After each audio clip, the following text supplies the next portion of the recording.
We are here in the magnificent Longines Arena in Doha for the opening day of sport at the 2026 His Highness Amir's Sword Show. This is the week everyone has been waiting for. While the atmosphere is relatively calm right now, there is a distinct sense of purpose in the stables. We've had weeks of build-up on the Doha Equestrian Tour, but this is the major. Today is about finding the rhythm. It's the first five-star class of the week, a 1.40 m two-phase competition, and with 70 horse and rider combinations on the start list, it's going to be a busy afternoon. Now, the two-phase format is a sensible choice as the opener. The riders must jump the first 7 obstacles clear and within the time allowed to earn the right to continue. If a rail falls in the first phase, the second phase timers never get to start and they're headed back to the stables. The course today is set by Olano Vitasani.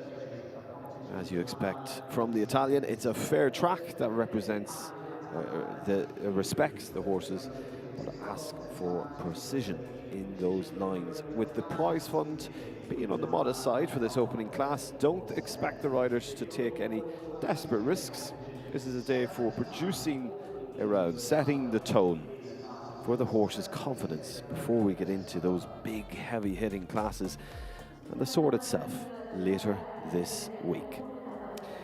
Even though it's the first class, the quality of the field is undeniable. We have 70 entries, including some of the biggest names in the sport. You'll see the likes of Scott Brash and Christian Alman, and some of the names will be outlined as we have that magnificent backdrop. Nadia Peter Steiner, well, she starts us off. The likes of Abdel Said, as the team have already discussed, but even continuing on to Millie Allen, who has had a fantastic experience out here so far. But one woman to watch there, Kristen van der Veen. She's won 3 times within the 1 week, the first week here 2 weeks ago of her output. Eve Jobs, Hansi, some of the names appearing on your screen out of the 70. But also you will see some of the local Qatari riders, and they will be looking to put a good, solid performance on home soil. For many of these horses, it's their first time back in this particular stadium since last year. The goal today is simple: a smooth double clear, a decent time in the second phase, and most importantly, a horse that finishes the round feeling like they can jump for the rest of the week. We aren't looking for heroes today. We're looking for clinical, professional show jumping, and that is what you can expect to see, as Hannah and Tom have already discussed around. This may be a slightly relaxed class for a lot of our athletes and horses as they settle in to what will be a busy week ahead. The shadows are just starting to stretch across the arena. The conditions are perfect, and we are ready to get the 2026 His Highness Amir's Sword Week truly underway. 70 combinations to come, a classic track from Vitasani, and a long road ahead to Friday's big 5-star €1.5 million Grand Prix. Our first rider is making her way to the arena, and let's see how they handle this opening challenge.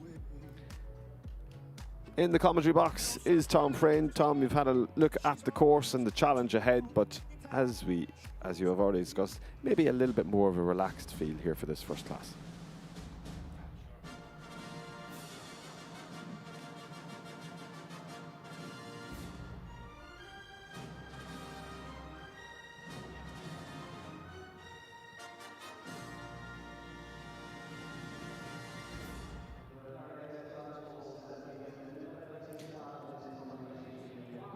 So we'll continue with the first rider.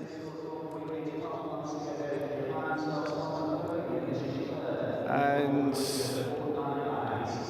we go to Switzerland's Nadia Peter Steiner and Mila. So the first to go out of a field of 70. Sit back, relax and enjoy what will be a wonderful afternoon of show jumping.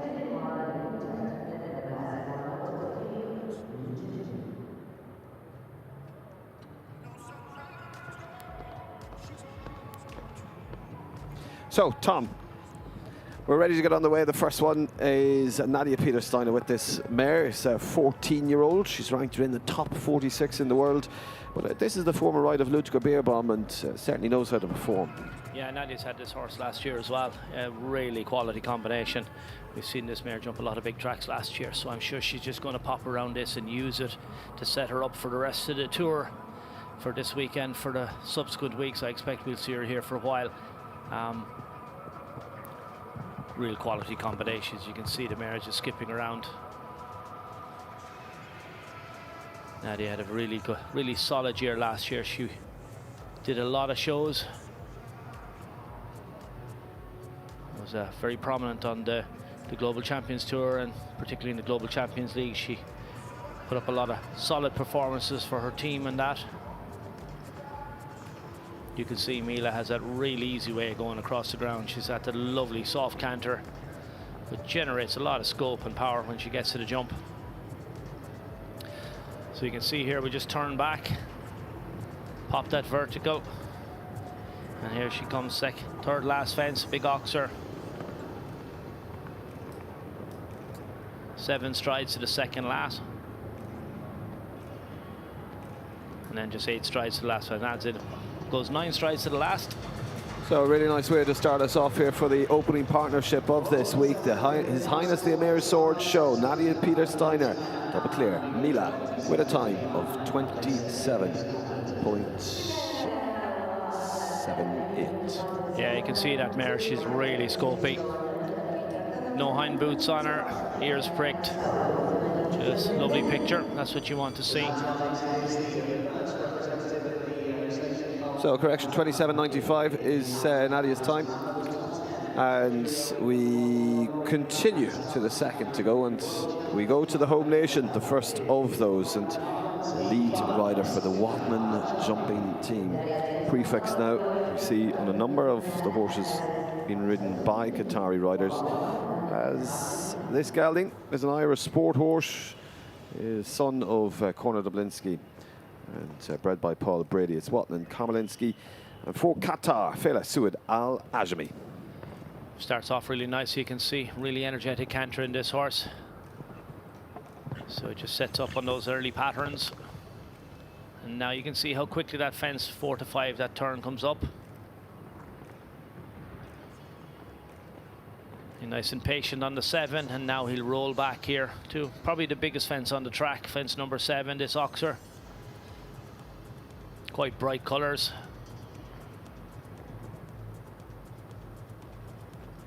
And then up to the double, 1 stride, vertical in, oxer out.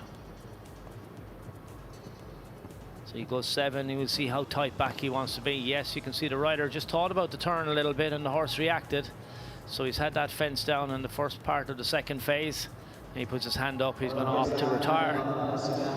Yeah, there's a lot of horses that may decide to do that also here this afternoon, as we just settle in and the bright lights of the Longines Arena of Alshaqab are starting to be turned on for the rest of the evening. There's plenty still to come this evening, but also this week. Fela Sued Al Ajami retires for Qatar. So the third to go, well, that is the turn now. We return to the European riders and Rika Belinda Parker. This is Tabo PS by Tabo Z. Bit of a Baludut Rouet Dam.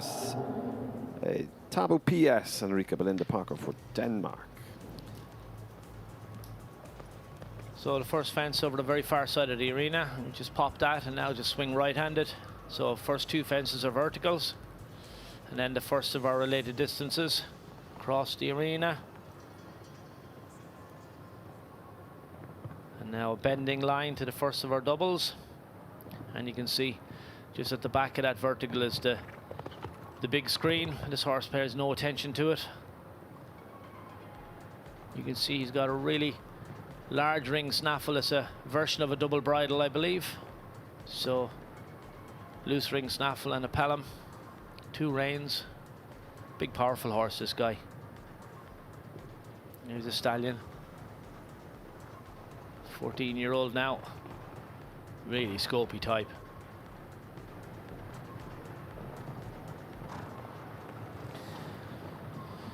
So we'll see where she does. She's gone outside now on the second phase, so not so worried about the time. Wants to get her horse into the ring and have a pleasant experience. And you can see she just waits down the distance. And last fence coming up here now. Well, another steady performance, and this time it's produced by Denmark's Rika Belinda Parker Talbot PS with a time of 33.04 at this very, very early stage, ranks into second place.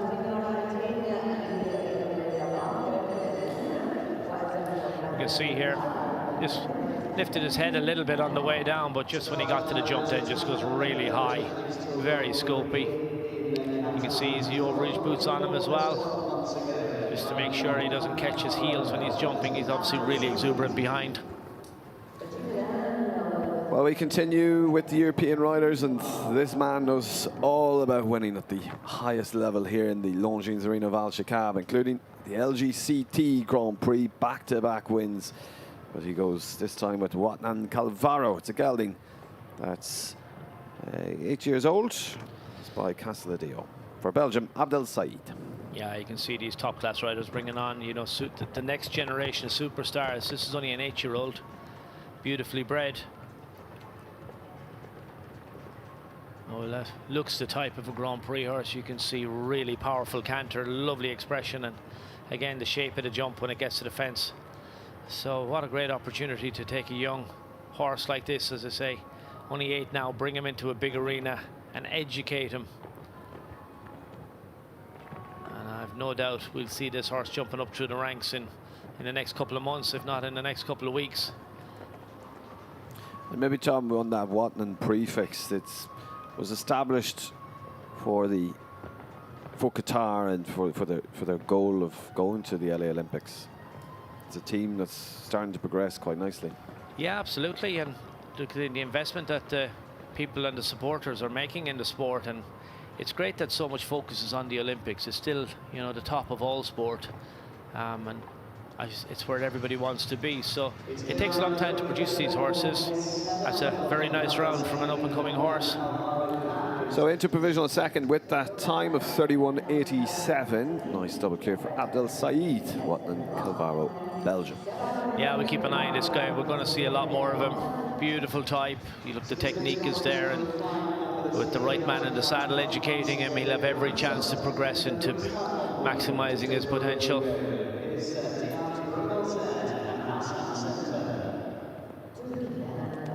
So Hassan Santurk and Dimas Brimabellas, this is a stallion. It's his anger side, and son of Darko, and aged 14 for Turkiya, Hassan Santurk. Yeah, he's a really expressive horse. If you watch this as he goes around the track, he's very energetic in his way of going, and you'll watch him, he swishes his tail, he's taking it all in, but he just wants to get on and do the job. We see him jump a lot of rounds last year. He's a very successful horse, but he's a power ball. You can see he's just a lot of muscle. He looks absolutely fantastic. He's in great nick, but he just wants to get on and jump the fences. But when he gets there, he's so careful and great technique. Watch him there, he just pricks his ears. Now here we go, he's turned very quickly and very tight back to our vertical. Unfortunately didn't work out for him, and you can see he's really committed down the distance. When the riders made a plan, they have to stick to it, really. So last fence, unfortunately that fence down, because he would have had an excellent time. Yeah, probably one of the first attempts we've seen for somebody really going for it. It's 24.53 before falls, the fastest time we've seen so far, set by Hassan Santurk, Turkiya.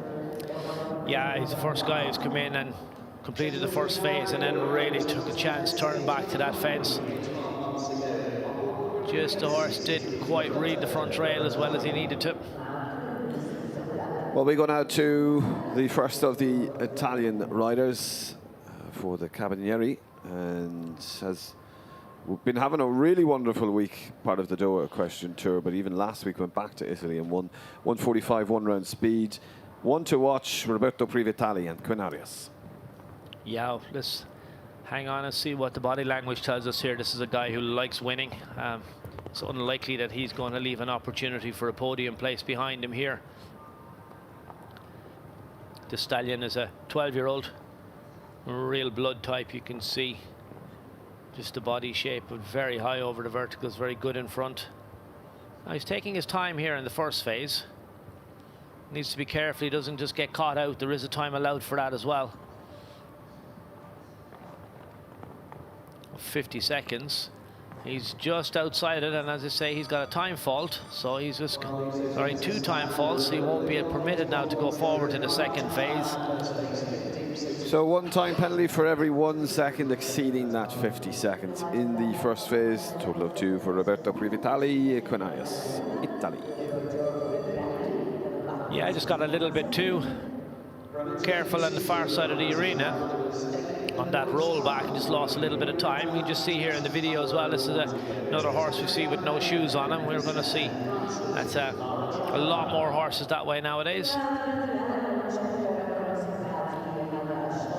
Well, to a lady now, it's this gelding by my Lord Qatar. This 14-year-old, as Angus died, is Memphis Z riding this. There's a lady who placed 5th in the 3-star jumping, that 1-round speed, height of 1.40 m just 2 weeks ago. But that wonderful win in the 2 phase here 2 weeks ago also. Well, that was at a height of 1.40 m riding. This is France's Laura Triba. Yeah, this is her number 1 horse, Memphis Z. She also has Shotgun. Saw her did a lot of shows last year. Was very busy on the Global Champions Tour. Memphis looks really fresh. So probably had a little bit of a break over the winter and now has come back. Looks really keen. Beautiful type.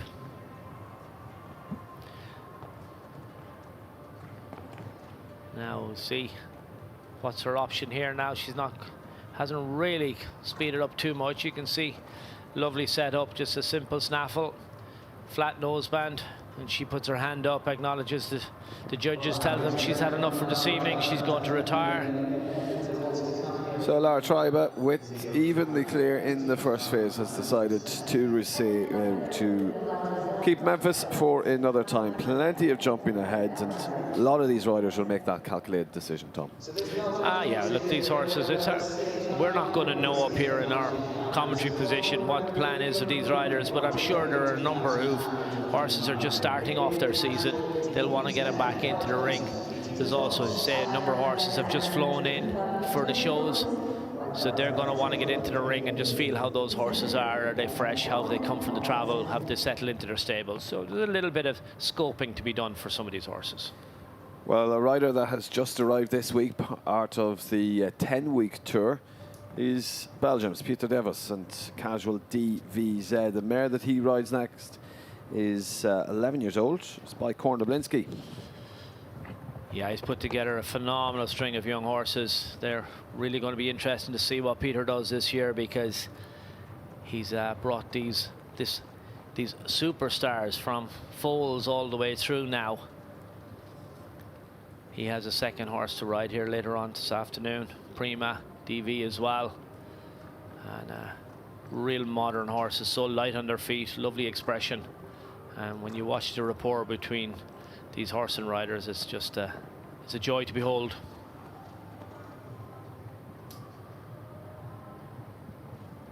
Casual just shaking her head a little bit. She's obviously keen and wants to get on with it. And you can see Peter just sits really quiet and just stays on the pattern, keeps the distance, and just punches that front rail. I think that's more out of freshness now, because we've seen this mare jump a lot of very good rounds last season. So 4 faults there. So Peter Davis and Casual DVZ 32.70 for Belgium. Yeah, I think it's fair to say from watching her there, she's actually travelled really well and looks very, very keen. She was quite enthusiastic. You can see just shook her head a little bit on occasions. That's not like her. Peter just sitting nice and quietly. But, there'll be plenty jumping for these two for the rest of the tour and the rest of the season. Certainly lots to look forward to as we return to the home nation riders. And the second to go for Qatar is Mohammed Khalifa Al Bakr. Lisbon is the gelding. He steps forward with its 16 years old by Brockman's Lord Prezi. And top 7 performance in the 3-star Grand Prix, week number 1. And you have good success throughout the previous 4 weeks of this tour. Next for Qatar. Yeah, you can see this guy is a big scopy horse, a real big canter on him. And you just notice a little silver patch there on his nose, so it's the equine version of a nasal strip. We'd have seen plenty of them in Super Bowl last weekend. Probably brought to prominence by the American football players, but they've migrated across now to the equestrian world. And the whole idea is that it just gives the horse a little bit more nasal capacity and helps his breathings. Whether it's going to allow him to go faster or not, we're going to have to wait and see. Again, you can see quite a big area there where the spur is, just to protect the horse. So obviously this horse has been clipped out for the show season, and just that big area left on his flank. You can see he's very energetic in the canter. Mohammed just keeping it all nice and contained at the moment. Remember, the first phase is not against the clock. You just beat the course builder. Has a little rub in the double. And now back from the pocket. And a good reaction from the rider there. At the vertical, the horse was just landed a little bit dead, but Mohammed knew that, and as soon as he landed, put his leg on and just moved up on the 7, made sure he got that distance. Now here we come to the double, vertical in, double out. Now let's see what he's going to do here. When he jumps this fence, we're going to get a clear indication of what his intentions are here. Yeah, he turns inside the oxer, tight back to the vertical. Now moves up here. Oxer across the middle. Second last fence comes up. Oh, just not to be on that occasion. Wanted to move up on the distance. Didn't quite feel it was happening for him, so chose just to take a circle, and he's going to represent here. Unfortunately, he'll have picked up the 4 penalties. And what was looking like a potential round with the 4 penalties, and he's got a lot of extra time now. He's going to be way out of contention.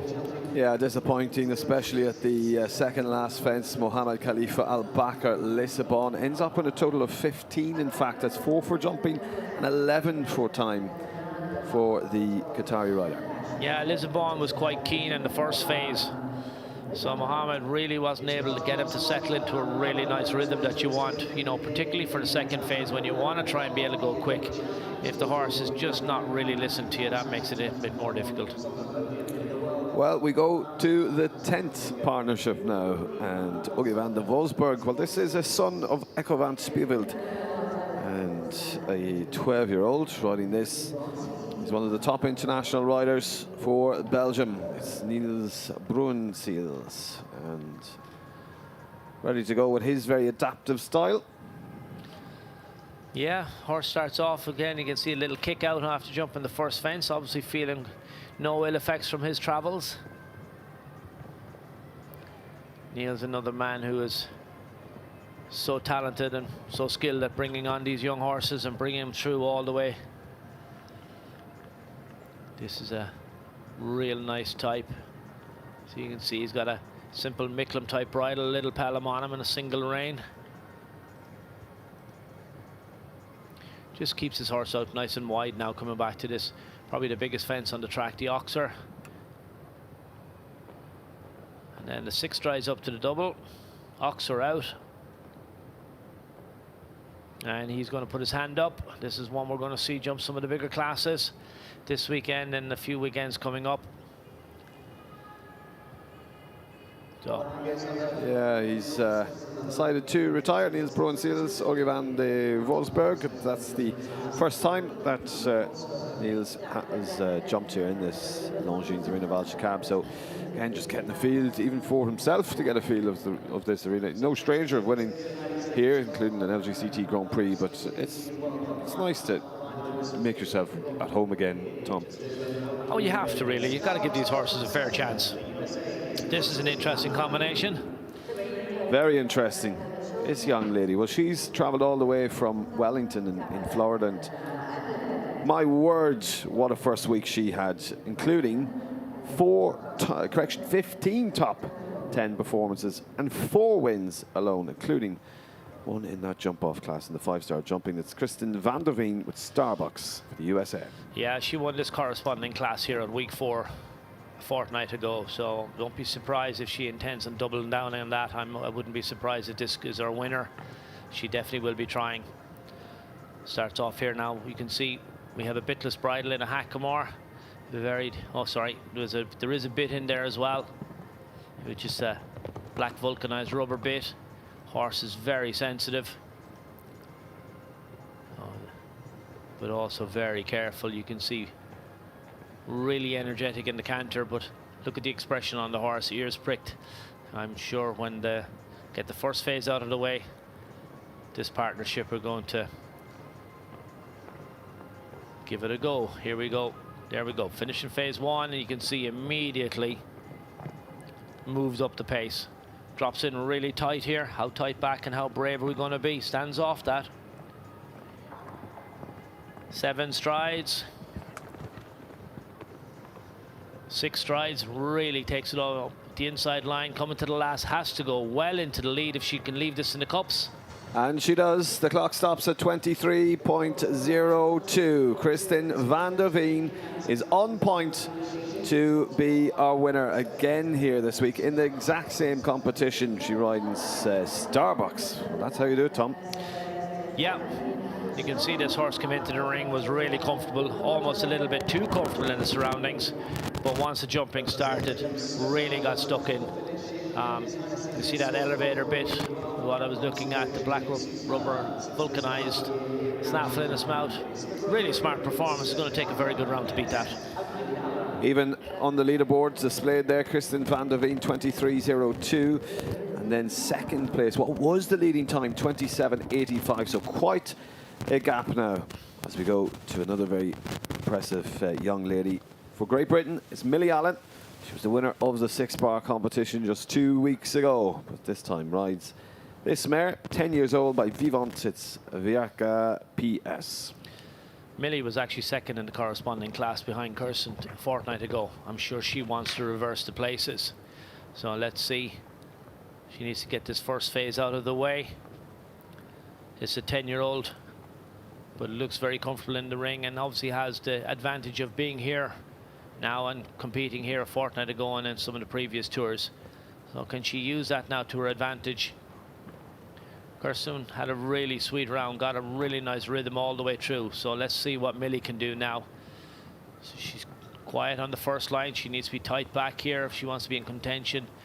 Doesn't look like she's taking as many chances on this occasion. No, you can see she curves the line, gets nice and straight. She adds up another stride here. Our current leader is already 2 strides less on this jump off, and we're going to be a few seconds behind, I figure. Well, the clock stops at 27.36. It is a good clear for Millie Allen and Verica PS. It's good enough to slot into second place, just slightly behind Nadia Steiner's time. Yeah, I think we're going to see Millie back again on quick demons. So she's had 1 run now, and maybe she'll come back on her second one, and now that she's familiar, she may be able to go and capitalize. Well, we continue with the British riders, and in fact go to one of the top international athletes for Great Britain, riding Sherlock, Belgian Warmblood. It's a gelding by Biscuit Baloo C. He's Harry Charles, and he's had a very successful time here in January, and he beat Scott Brash by just a few seconds a number of weeks ago. and Scott dominating, but Harry very closely behind. Yeah, it's been an extraordinary couple of weeks for that British pairing. Obviously, two stalwarts of the Di Lampers Great Britain Nations Cup team, and obviously Olympians, successful at that. So a younger rider now, but an extraordinary athlete, and has achieved so much already in his relatively short career. Now just needs to get this sorted here. Coming around the pocket, Sherlock just lost his canter a little bit. Oh, Harry just opted to circle. And now pops it, but that's going to keep him out of the jump off. You can hear the bell has gone. That'll just indicate to the rider, but Harry knows that quite well. So 4 jumping and 7 time penalties, 56.27. There's a total of 11 then for Harry Charles and Sherlock in the first phase. You just see here coming around the corner, you can see from Harry just that inside rein. You can know things weren't happening the way he needed them to happen, and just using all his experiences takes a circle.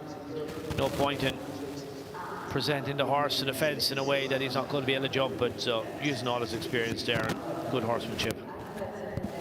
Well, we proceed to the Italian riders. We go back to rider very calm and clinical, especially in this arena, jumping for the last number of weeks here, part of the Doha Equestrian Tour. This time goes with Chacarino PS, the son of Chaco Blue. And riding this is Italy's Emanuele Camilli.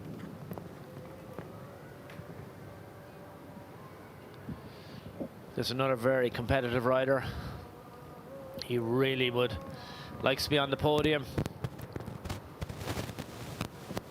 Ranked up in the top 30 in the world. And I keep saying anybody who's in the top 50 is an extraordinary success rate. This horse is a really extravagant jumper. Watch what he does with his front legs. Really gets his knees up under his chin. He's quite forward. He wants to attack the fences all the time, but the reaction when he gets there. 11-year-old by Alshaqab Blue.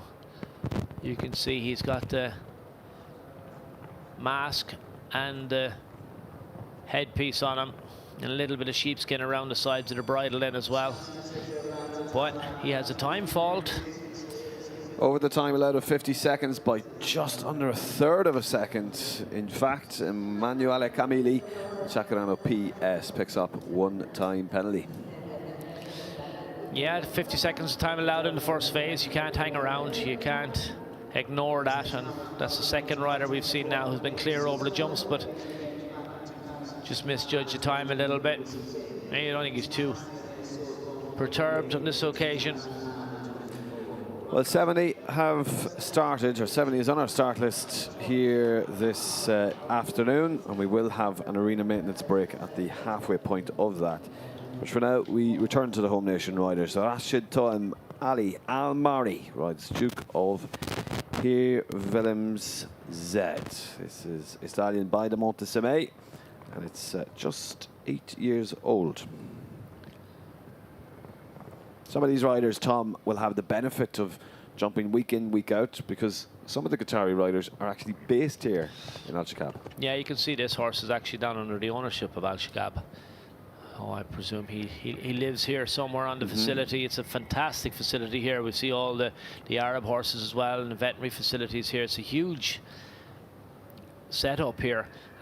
Just watch this guy. You can see that little red ribbon on the front of his brow band, just to indicate to other riders in the warm-up arena he can be a little bit horse sensitive. So if your riders just give him a little bit of space so he doesn't get spooked. Really nice jumper. He's very light off the ground. Cross noseband, just a little egg butt snaffle for an 8-year-old just to get into the ring here and to get the experience. You can see the lights are now going full blast, so the atmosphere has changed quite a bit. It's very bright, particularly when you walk from the warm-up arena. There's a sort of a darker area as you walk up towards the ring, and then for those young horses looking in here, it must be quite daunting. Well, that is a clear round, and we're just waiting for the clock to stop, but it is definitely a clear for Rashid Toim Ali Al Mari. And 37.42. In fact, we'll wait for the time to be verified and we'll get back to Dukes of Heer-Willems. Yeah, very scopy over that oxy, you can see. Just so light off his feet. Really good behind. Oh, is that definitely an 8-year-old you'd like to have in your stable? Well, we go to Vilma Hellstrom as the 16th pairing to step forward here under the bright lights at CCBJN. This is Amir, it's a Swedish warm blood, and a rider that finished in the top 9 with this on week number 2 in the 5-star Grand Prix.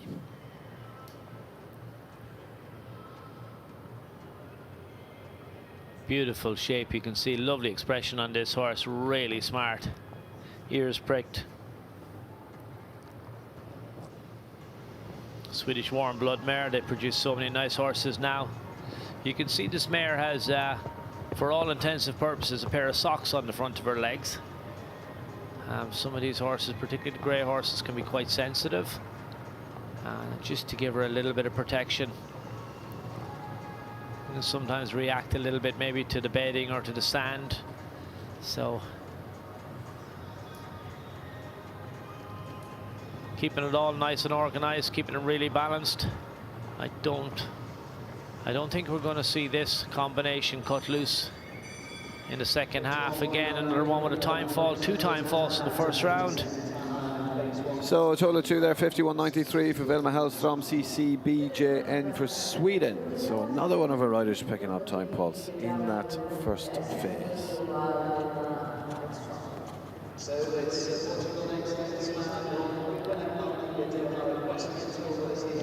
You just see the horse trotting out. There's another horse we don't see very many, but just has lost one eye.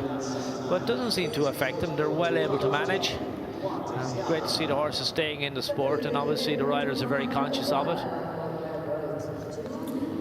Well, we go now to a very versatile powerhouse, including eventing, but now primarily focuses on show jumping, riding this gelding that's 13 years old by Dorado, out of a Cornet Dublinski mare. It's owned by Carol G.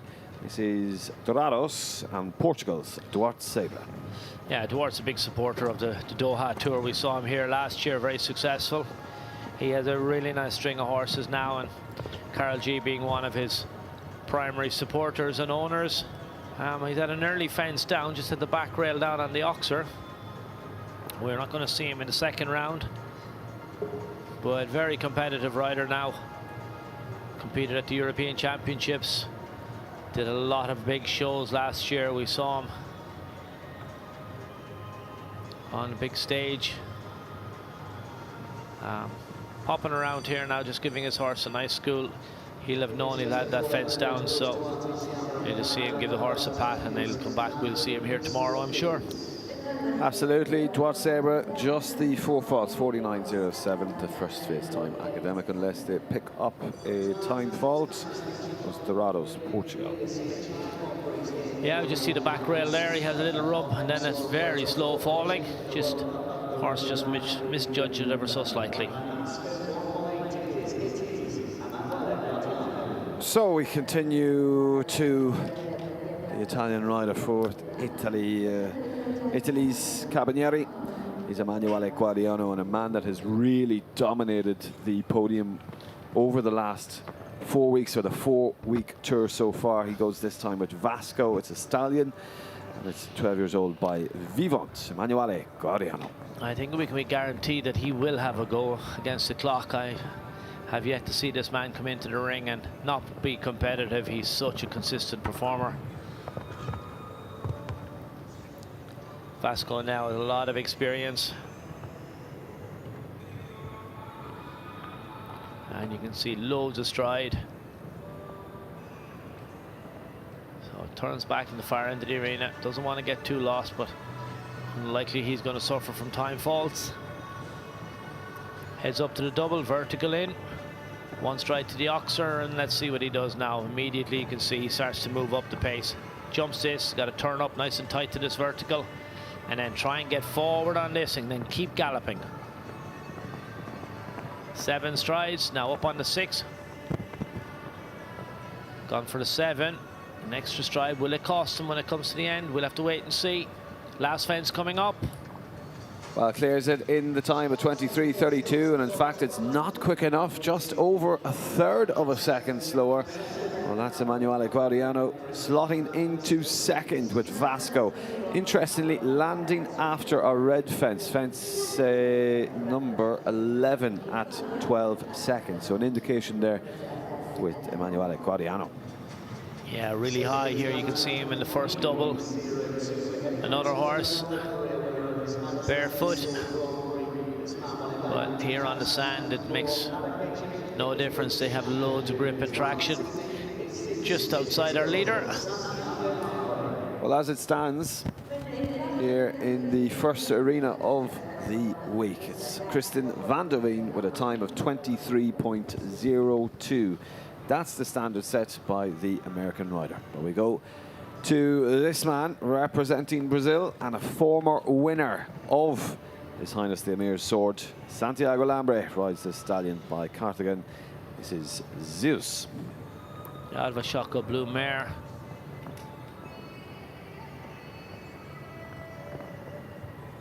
Santiago, regular competitor on the Doha Tour.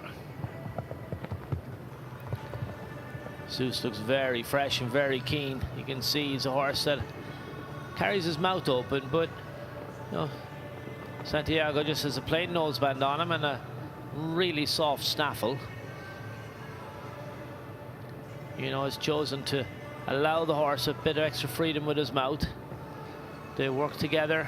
Sometimes it looks a little bit like they're against each other, but I think he just needs to have enough control and keep the horse's enthusiasm.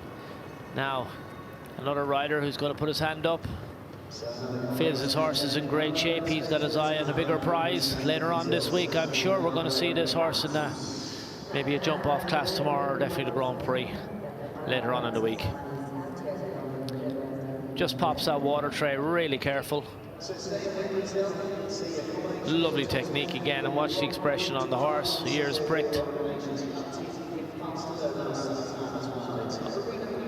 Job done for this evening.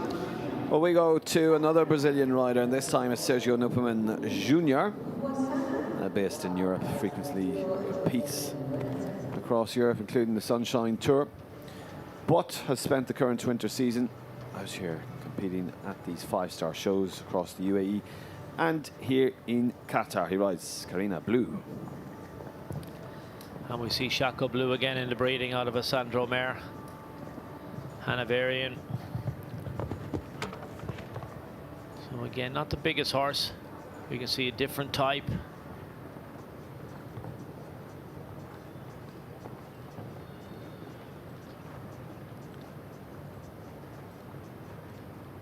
So we'll see what Sergio does here. He turns back up to the oxer and then onto the double, and then we'll see, is he going to try and get on the podium here?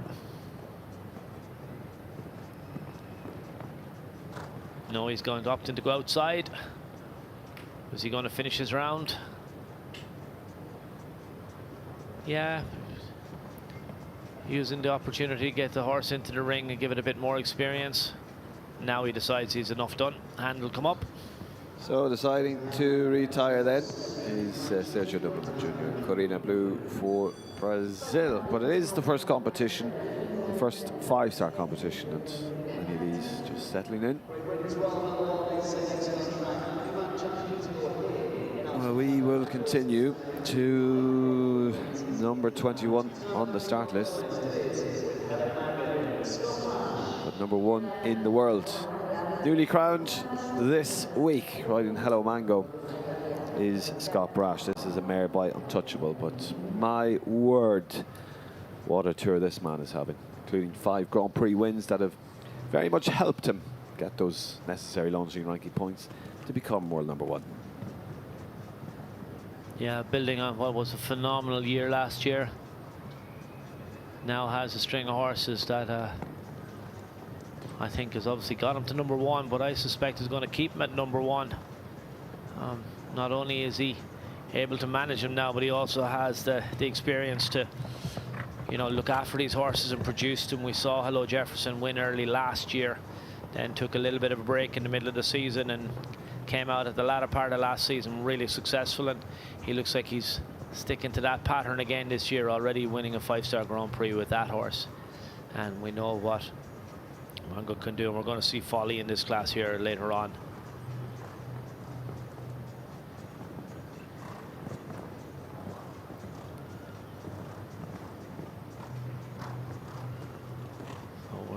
I expect to see the hand come up as well, or are we going to jump a few more? Mare looks absolutely in great condition. Looks like she had a bit of a break. She's quite enthusiastic. You can see she's keen to get to her jumps. Scott's opted to complete the course, but as you can see, he's not worried about the time. So to the last fence with a good steady pace there, 34.33. In fact, incurs one-time penalty, a third of a second over that time allowed for Scott Brash and Hello Mango. Yeah, you can just see the power in the mare. Look how strong she is, how well muscled. Super technique. But that expression again, you can watch the mare, her ears pricked the whole time. And you can see she's going to get her timing right. She's a little bit out of sync with her two front legs, but that's just because she's fresh and enthusiastic. That'll settle. United States leads it. Kristen van der Veen's time at 23.02, but the next of our American riders is Eve Jobs. This is Canadillo. It's a stallion by Canaan. This lady has arrived in Qatar in excellent form. She's picked up a number of placings, including 2 weeks ago in tour number 4, but finished 2025 off in Riyadh with a really strong performance. Eve Jobs. Yeah, you can see her little stallion is really fresh. Gave a buck after the first fence.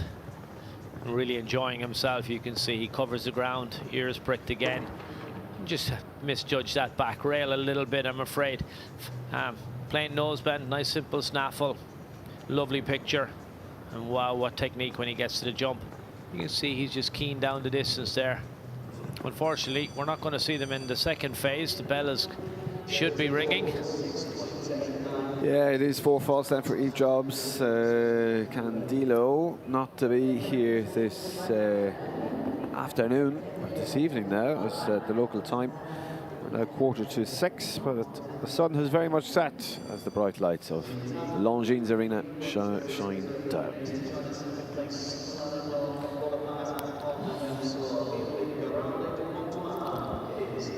Lovely technique over that oxer. You can see clean heels that time.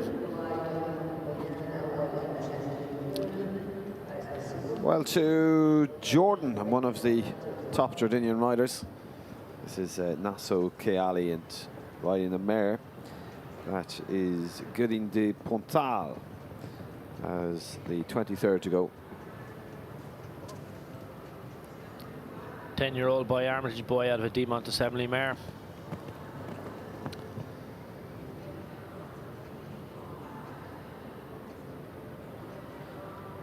It has a snaffle and an elevator combination, so quite a lot of bridle.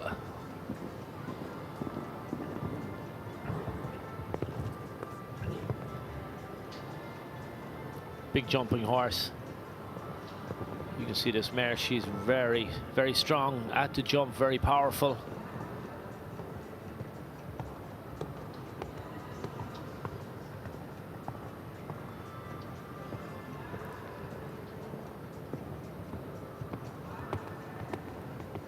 Keep an eye on the time.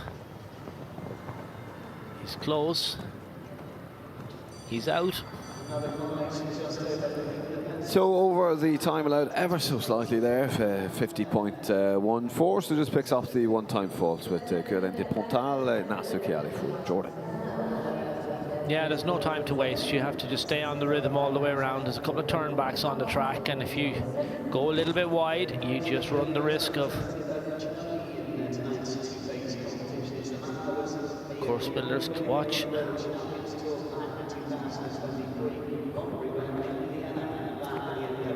So we continue on to Germany's Philipp Weishaupt and Callowell. This is a rider that competes here in Doha. He competed last year, now has returned to this wonderful arena and the fabulous hospitality that we all get to experience here in Qatar. He rides this gelding by Congress. Yeah, this is only a 9-year-old. So another young horse, and again, look, Philipp is one of those extraordinary riders, competes at the very top level, but also well used to bringing on young horses. You can see him in the stable grey jacket with the number club, with the B for the Beer Bum Stables. Another really talented horse coming out of that stables, and I'm sure we're going to see plenty of Philipp for the next couple of weeks here at the Tour. They tend to use this to bring on these young horses, and obviously they have a lot of strength and depth, but you need to educate these horses and bring them on. He's staying up on the rhythm here now. He's really kept it nice and smooth. He's not going to trouble the first couple of horses, but he could just get himself a bit of prize money after this. You can see he stays up on the inside, hasn't wasted any time. He's not too far off the first two. Maybe it's not in the fourth. 27.81. It's clear for Philipp Weishaupt and Calio L, which is indeed into fourth place. So Kirsten van der Veen, time of 23.02. It's proving difficult to beat. Or is it that nobody really has gone for it yet?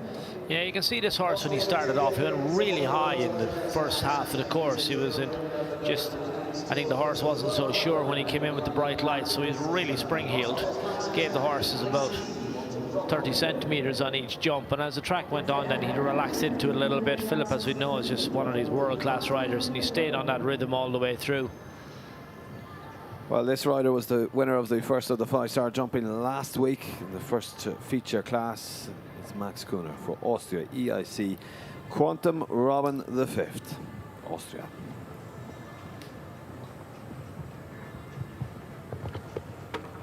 Has a little rub coming out of the double, just barely put a toe on it. Quantum Robin is 13-year-old now, jumps a lot of classes at the highest level.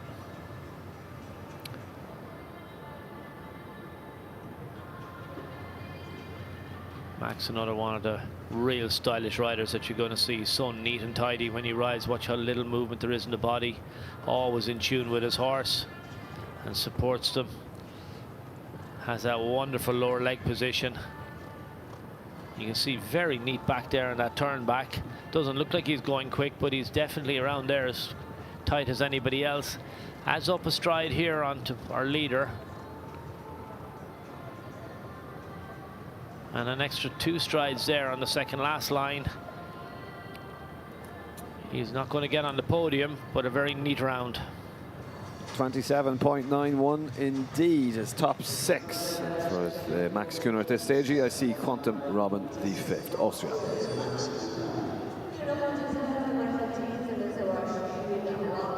Yeah, just very neat all the way through. I say a horse with a lot of experience, nice to get into the ring. Just do it, no pressure, but great to see this man. He's such a talented rider. Well, another talented rider. Next to go, Germany's Hans Dieter Dreher. Hansi goes with For Pleasure du Moulin. Is mare by For Pleasure as he comes off the back of his big win in Hong Kong last week. Germany. Hansi's been having he had a fantastic year last year. He was so successful.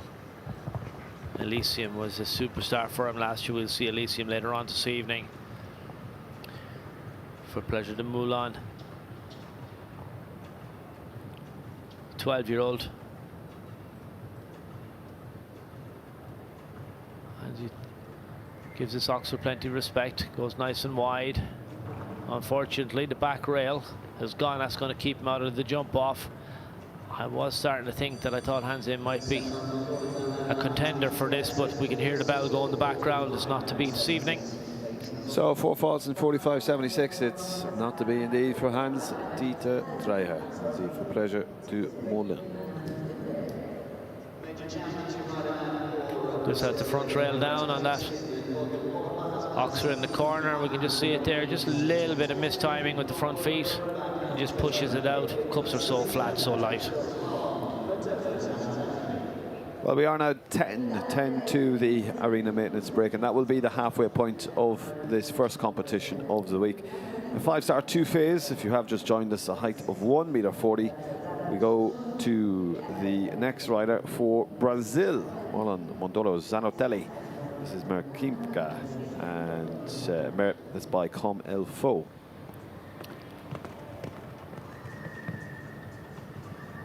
This in Hackamore, bitless bridle, so there's nothing in the horse's mouth.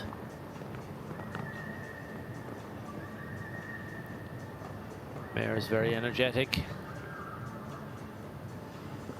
Marlon riding of the Ashford farm.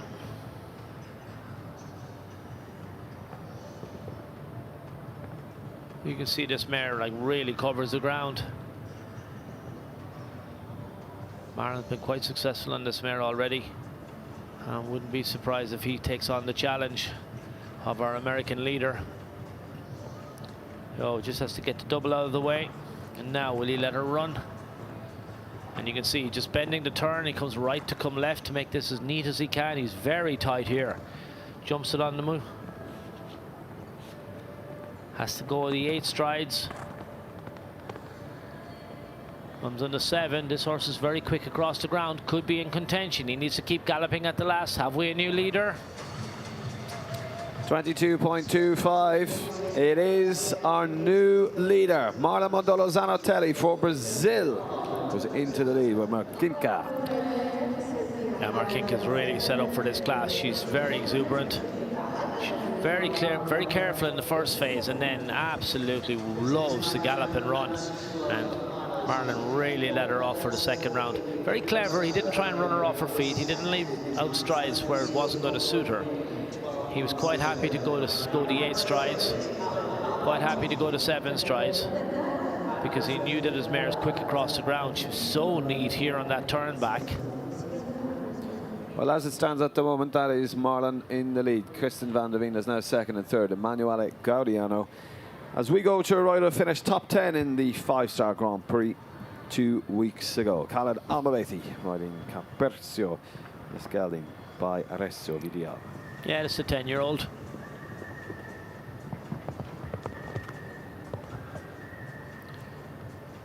Really nice type, you can see. Really super canter.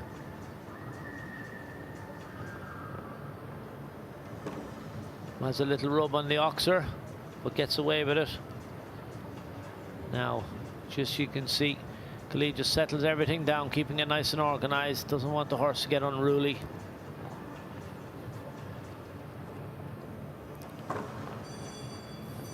And has a two-time false again.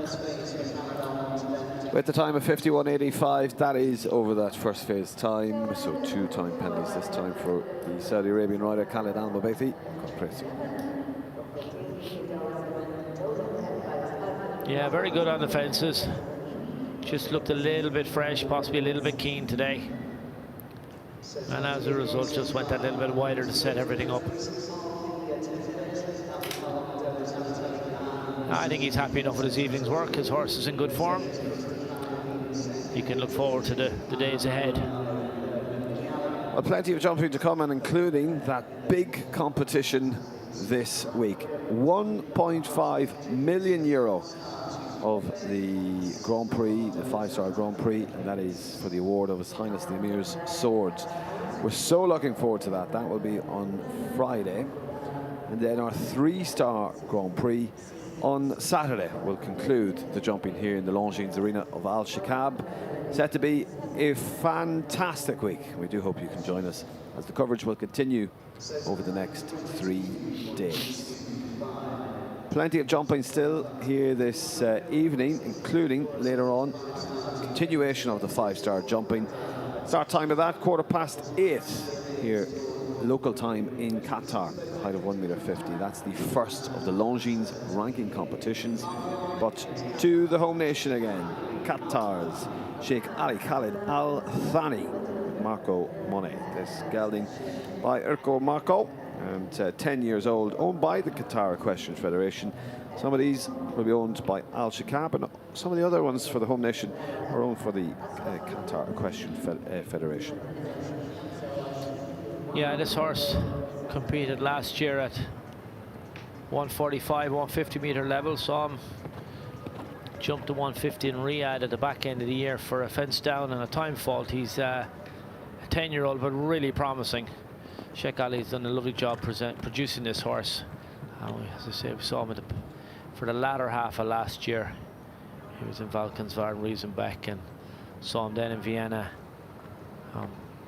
Lovely type, real modern show jumper. You can see he has a really nice canter, and watch when he gets to the jump. That super technique. Expect to see this horse just step up a little bit more this year. Come On Stanley is his older, more experienced horse at the moment, but this young gun is definitely shows all the potential. So here we go. Pops into the double very nicely.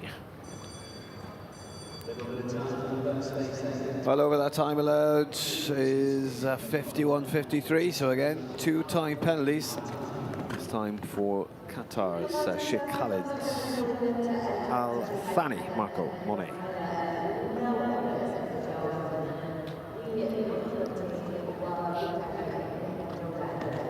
Yeah, definitely a horse I think we're going to see an awful lot of. He's been produced beautifully.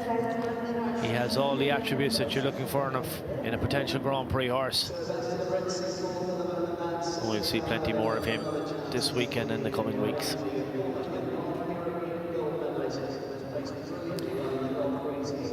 To the next of the British riders, and Ollie Fletcher steps forward. Casanova 1 BVLZ, Zangaside Stallion and son of Codex 1 out of an Air Jordan mare.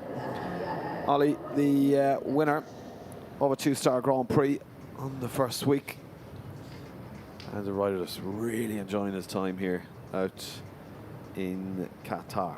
In fact, we had his brother in the commentary team last week. Hello to Will, if he's watching. So for Great Britain, the 30th partnership to come forward, Ollie Fletcher. Yeah, Ollie's been here. He's a good supporter of the tour. It's great to get an opportunity to come and jump these good classes early in the season and set your horses up and get an opportunity to compete for these huge prize funds, but also to compete in these fantastic arenas with the best course builders in the world. Our sport has evolved so well in the last number of years. I'm sure Ollie's going to really look forward to taking advantage of these opportunities.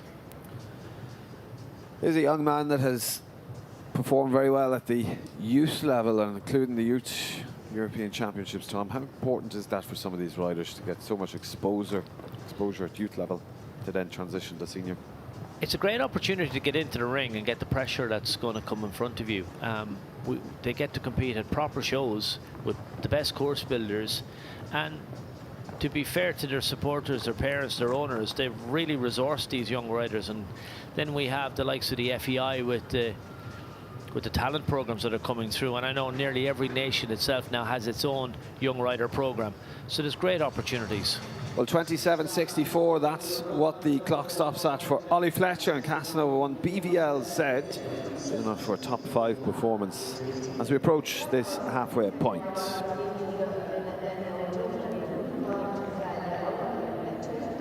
Here we can see, just come down, just makes a little adjustment in front of the fence. Horse very neat and tidy. Another horse you can see with that little red ribbon on the front of his brow band, just to ask the other riders to give him a little bit of space. Well, this is a very impressive young lady. She finished second in the 5-star Grand Prix 2 weeks ago with a Zangaside Stallion also. This one 10 years old by Karan. This is Cantu Z pour France, Megan Mossignier.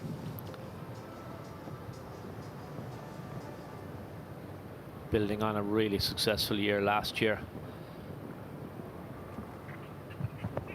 You can hear her just using her voice. She's giving a little click to the horse inside the double.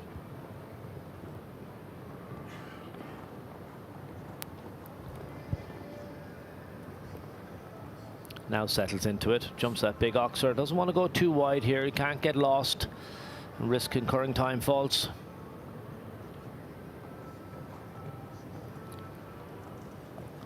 Now we'll see. Turns inside, nice and neat. Yes, pushes through the corner, tall vertical. Not really letting him gallop, just keeping it all nice and contained. Jumps the big oxer.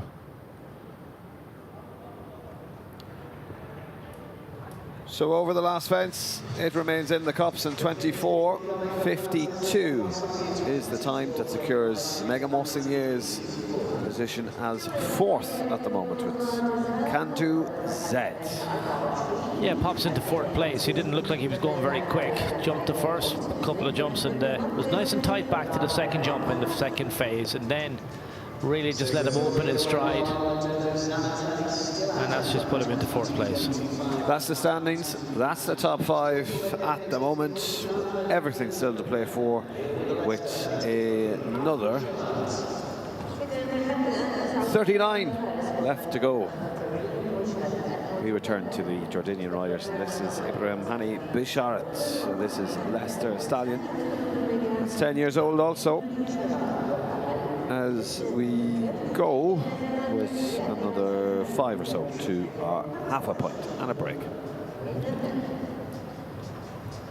Yeah, 10-year-old by Glenfiddich VDL out of a farmer mare.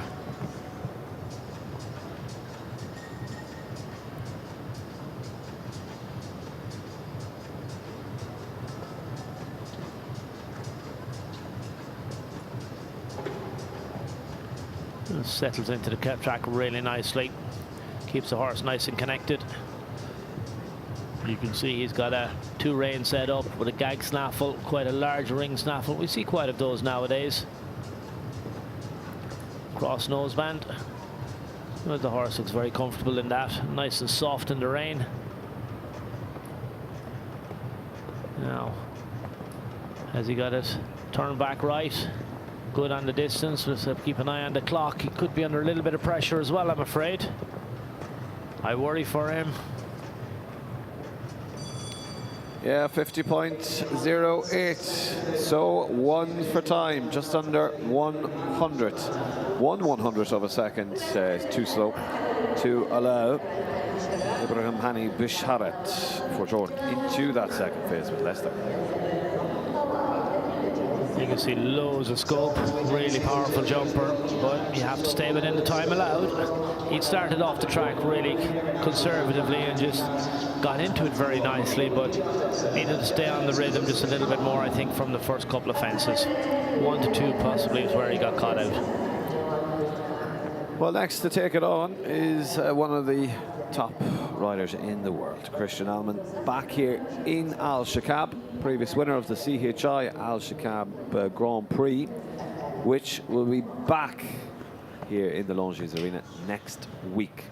But for now, the attention turns to the German man riding this mare.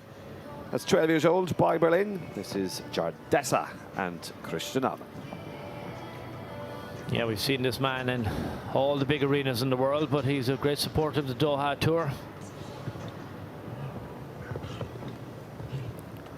Well, you can see Jardessa, she's a real quality mare.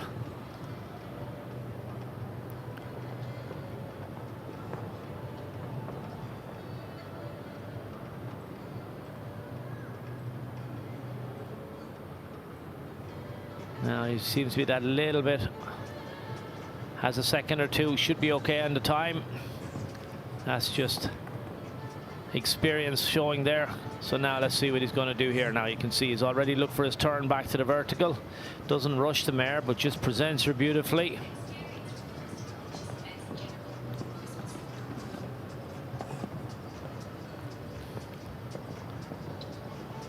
Pops the oxer and just comes across to the last fence. Nice and neat on the time. we'll keep that one up, and 25.94 then is what Christian Alman ranks 5th with. Dessa, Germany. There's a nice steady clear round again. Lovely technique. You can see the mare very light on her feet, real blood type.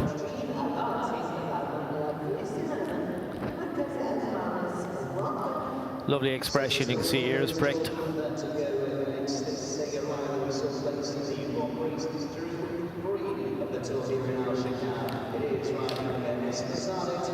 So to Jordan Rad Nasser and Esforzado Tilized. Galdin is 10 years old. It's by Eldorado Van de Zezuk. Out of a numero uno dan. This is the 34th to go.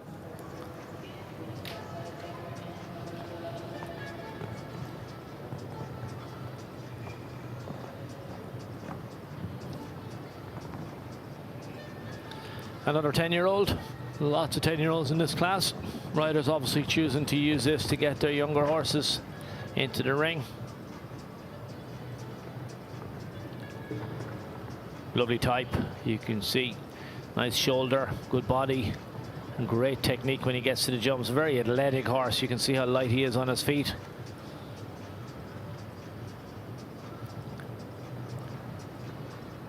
Just keeping him nice and contained on the distances. Looks like he's got plenty of stride. Well, he's good on the time, so now let's see what he's going to do in the second phase. Makes the inside turn, needs to keep it nice and smooth. And you can see those fences, a little bit of a bend on that line, so you need to make that adjustment. Now you can keep coming up here on the inside. Use the horse's stride, give him plenty of space. And those 8 strides to the last has it down, unfortunately. Well, 28.30, 4 false for Rad Nasser and Esforzado to the Z. Well, to be in with contention of that top spot, we need to be landing after fence number 11 in around 12 seconds.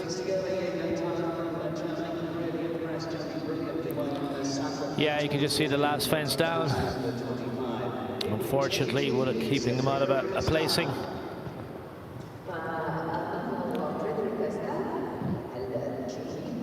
So to Frederica Stack, one of the riders for the Stefek stables.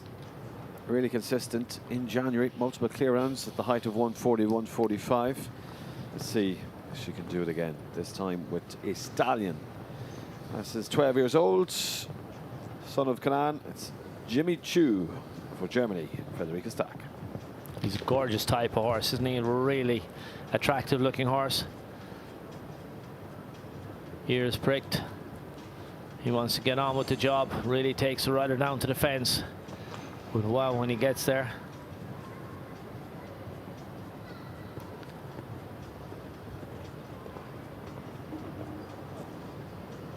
Super big jump. You can see real nice type and skips over these fences.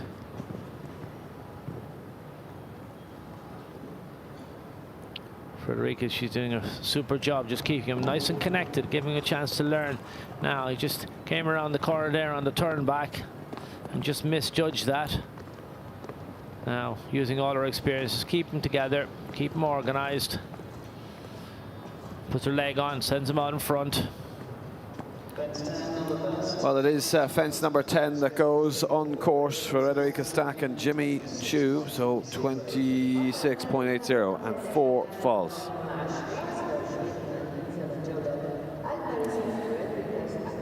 So we continue with the final 3 before we take an arena maintenance break. At that point, we will have some analysis of what we have seen so far.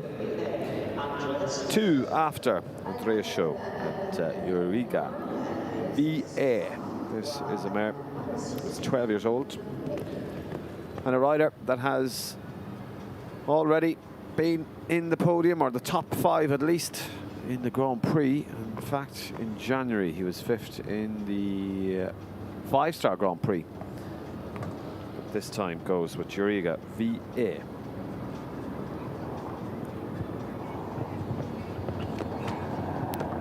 He's a nice team of horses put together now. This mare is a really scopy type. You can see she's very athletic.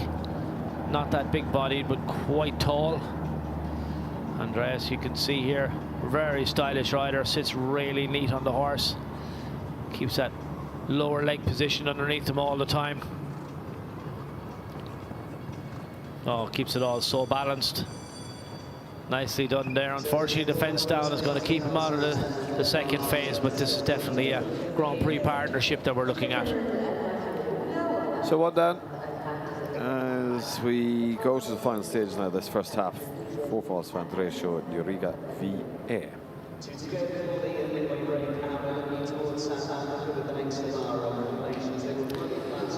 You can see here, super technique from the mare. Snaffle bridle again, really nice setup. Mare lovely and cool the way she just walks out the ring with a loose rein. That's her evening's work done. Well, we go down to a rider that's made benefit of some training within Europe. He is continuing to grow from strength to strength as he eyes up his participation for South Africa as they continue to grow their team. Matthew Morrison with Quebec, this gelding, 10 years old, by Comel Faux. Yeah, owned by his dad, Peter. Oh, really nice type. Matthew's done a super job. He's a up-and-coming young rider, really making the most of these opportunities to get to compete in this bigger ring. Great to be able to compete beside some of your heroes. And I'm sure it's a real learning experience. You can imagine being down there in the warm-up arena with the world #1, and what have we got? 10 of the top 50 riders in the world here this week. It can only be a positive experience. Just inside the time, he gets to stay going. Now turns back nice and neat. Keep his horse balanced. Presents him really nicely to the fence. Now just has to wait a little bit and get straight at the end. And comes up the inside on this bending line to the second last fence. A nice and neat round. Not going to put pressure on the first club and on our leaders, but should get him a surprise money this evening, I would think. 28.46, just outside that top 10. Matthew Morrison with Quebec for South Africa. Big round of applause erupts here as he walks towards the in-out gate. Yeah, nicely done. Get into the ring. Really good technique there from both horse and rider. Nice and soft in his hand.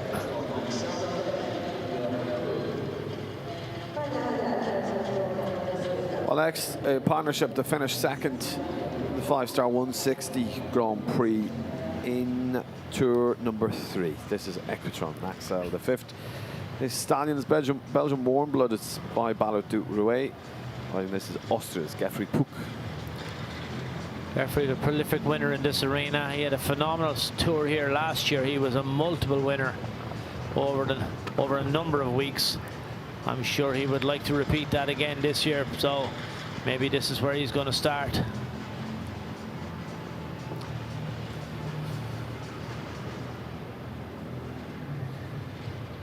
Well, Geoffrey, nice and steady, and looks like he will be entering into the time penalties of this first phase, and in fact he is now already in that as he jumps that final fence of the first phase. That is run, and 3 time penalties, 52.90 for Geoffrey Puck, Equestrian Naxel the 5th for Austria. Well, that does conclude the first half of the jumping here, of the first competition, or 5-star jumping of His Highness, the Amir Sword of 2026. We'll be back with you in just a moment, but for now it's back to the studio team coming up in just a moment.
Well, we are, of course, at the halfway stage in this opening 5-star class at His Highness the Amir's Sword for 2026. An incredible competition so far with some very impressive performances.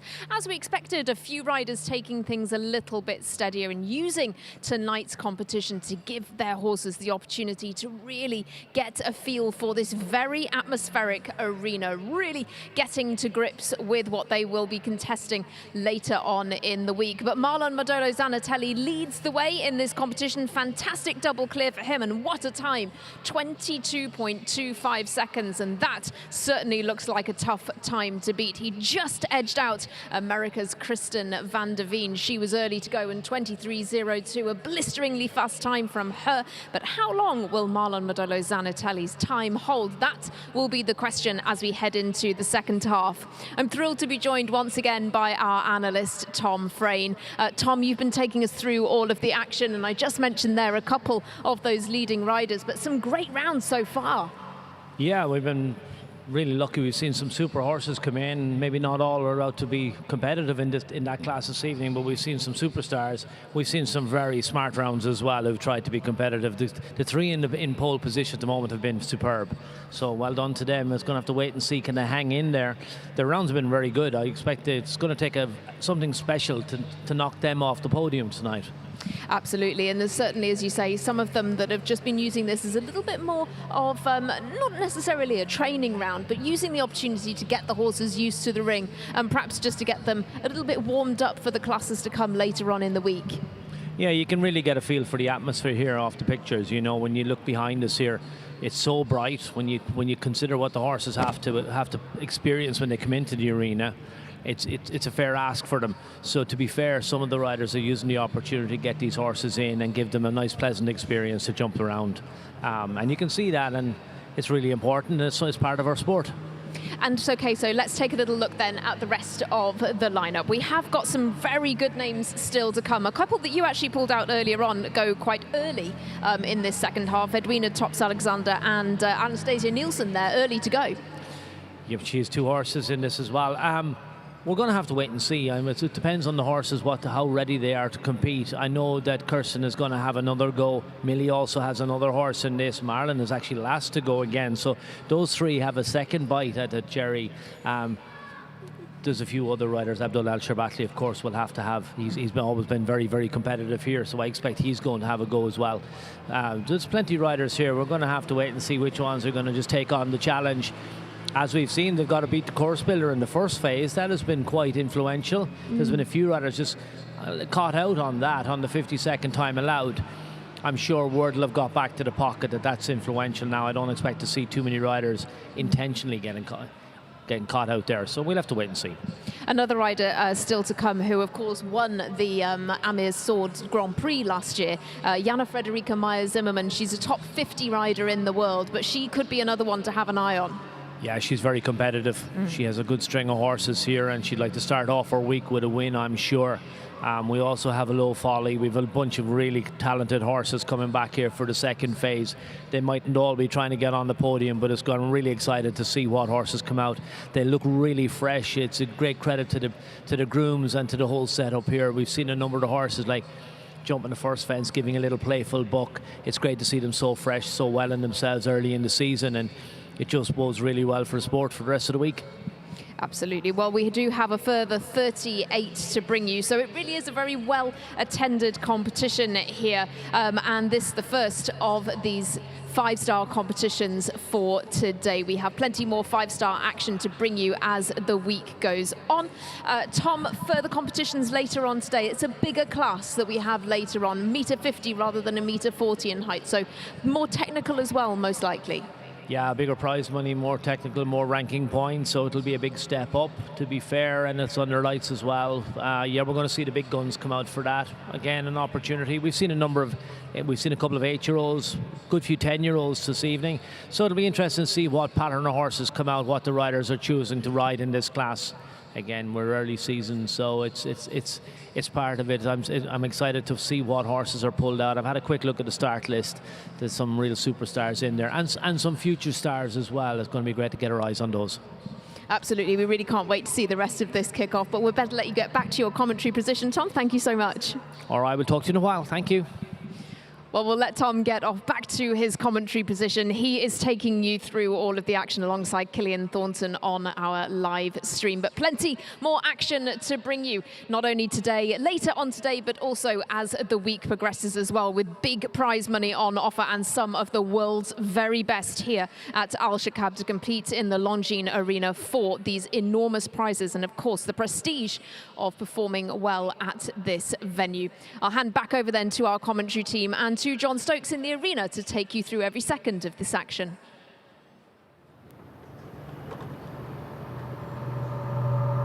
Thank you, Hannah.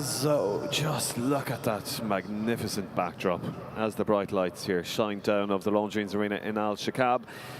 You can see we have we have maintained the arena, and we will welcome the next horse back in just a moment.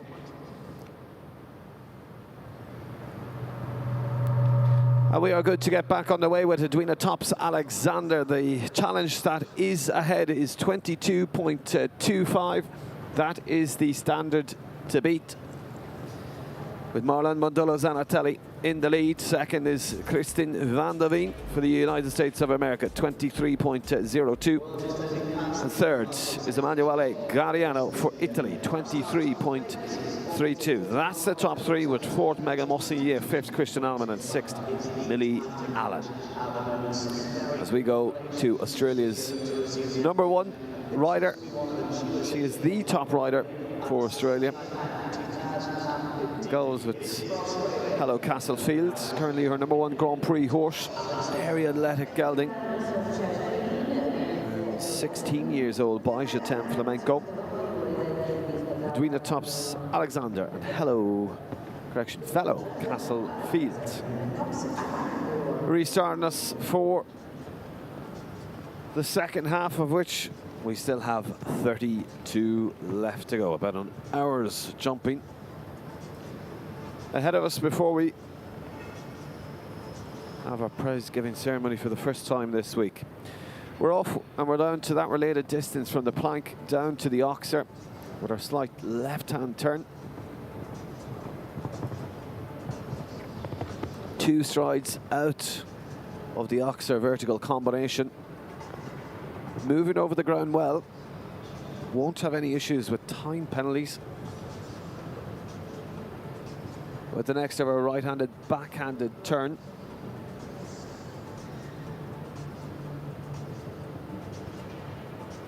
So far, so good, with 5 seconds to get over that line. And she does so into the second, just pulls back on the speed a little bit, going into 9, and has opted for the long way round. So won't be in contention for the top 6 at least. And in fact, she definitely won't now, as she has raised her hand to retire. So one to look forward to for the Grand Prix, as that is Edwina's Grand Prix horse at this 5-star level. So Edwina Tops Alexander retires Hello Castlefield. As we go to the 40th who come forward here in this arena. This is a gelding by Berlin. It's 14 years old and riding this for the Kingdom of Saudi Arabia. Kamal Abdullah Bahmadan with Humphrey G. Tom, you're back. Yep, back in situ. Fellow Castlefield is one of my favorite horse rider combinations. They've been such stalwarts together. We move on to this lovely big horse by Berlin. 14-year-old now. You can see really tall horse, but light on his feet. Really scopy.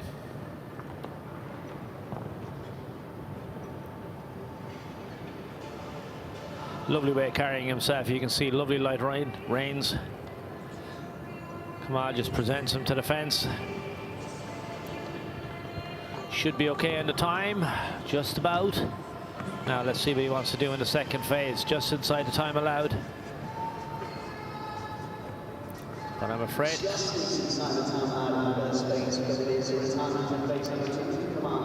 chooses to retire. Yeah, and in fact, 5/100ths of a second just in under that time allowed. So after going clear, he's decided to retire. Camel Dulla Bachmann. Yeah, it's a big Grand Prix horse, you can see. Just gets him into the ring, gives him a really pleasant experience, deserves his pat. He's setting him up for the rest of the weekend and the rest of the tour. Job done. Well, we're going out to Ismail Osama Al-Bori. Has a good natural pace, but a real fire for speed. It has already been a winner here in Doha. 3-star level. Top 7 performance in the 153-star Grand Prix last month. Also rides Lidante, is mare by Eldorado van de Zezuk. You can see she's not the biggest lady. Really quality, light on her feet, very athletic type. Not surprising she's successful at 3-star level. And interesting to see now if Ismail decides to take an opportunity here and go for a 5-star win in this 2-phase class. You can see the mare is very keen, but she's very obliging as well. She listens to the rider. Definitely looks the type of horse that if you want to go fast, she has the gears for it. Now it needs to be a little nice and neat back here in this turn back. Don't lose too much time.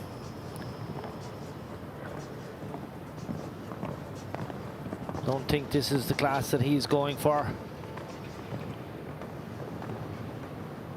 Just very neat round. Could be setting her up for one or the other classes, maybe the 150 class tomorrow. The 27.27. It's a top 6 performance for now. Good round for Ismail Osama El-Bori and Lidante. Yeah, she's a very neat little mare, real blood and athletic. Skips across the ground. And you definitely think she is a winner, and I'm sure she's going to win plenty more classes. Well, we go now to a young lady who's just stepping forward into the arena. This is Anastasia Nielsen, former junior European champion. It goes with this gal. It's an Irish sport horse, one we know well, Tom, ESI Rocky. Iced out of gold and was what secured a European championship title. One of the Irish riders, Seamus Hughes Kennedy, now under the riding this for Monaco. It's Anastasia. That's yeah, a horse that was on a winning Aga Khan team, but now with Anastasia, and she's done a fantastic job. She's a Grand Prix winner already this season. Cameron Hanley coaching now, obviously huge experience, but a really talented young rider. Great to see Rocky here now. I haven't seen him since he changed in the flesh. He looks a picture.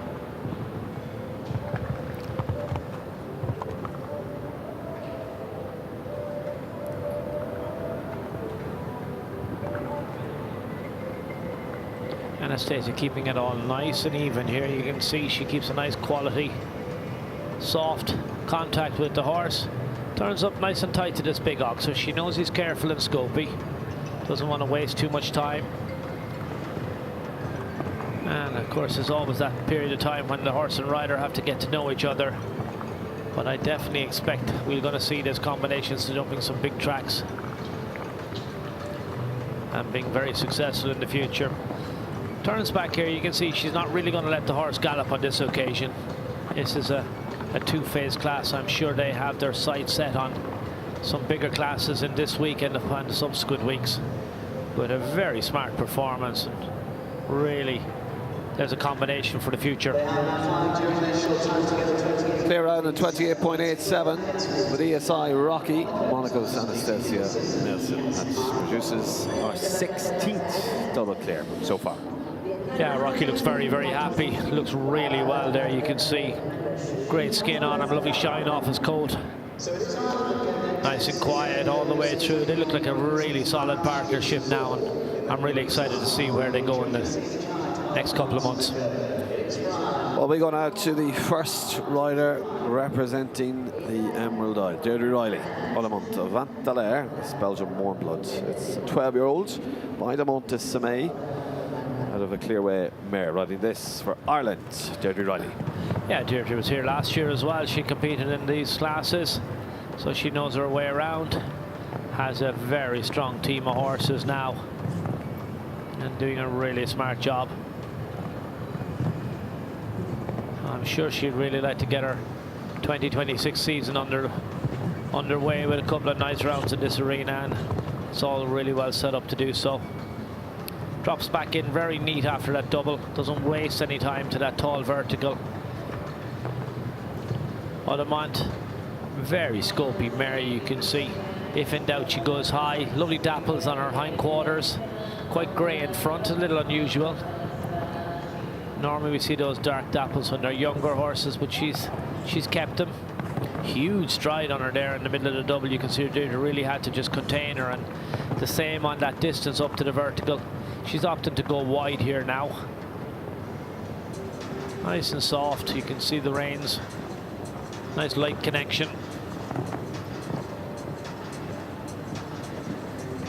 8 strides up here. And 7 across, and then probably 7 to the last. So a nice steady clear as the last remains in the cups. Deirdre Riley on him to Vantelaire, clear round, and ranks 16, so produces the 17th clear. Nice steady double clear there. Yeah, she's building. Lovely mare, real good type. You can see physically she is an absolute picture, beautifully put together. And there, when she gets to the jump, lovely expression as well. There you go. That looks like a very pleasant place to be. Yeah, Rue smile. We go to Abdullah Alshaqab for the Kingdom of Saudi Arabia.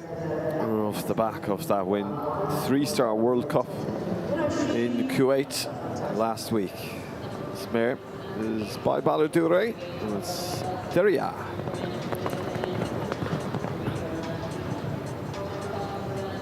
Yeah, you can see this mare is quite excitable. She's keen. She wants to get on with the job. Rider's just going to have to sit nice and quiet now and keep it all contained.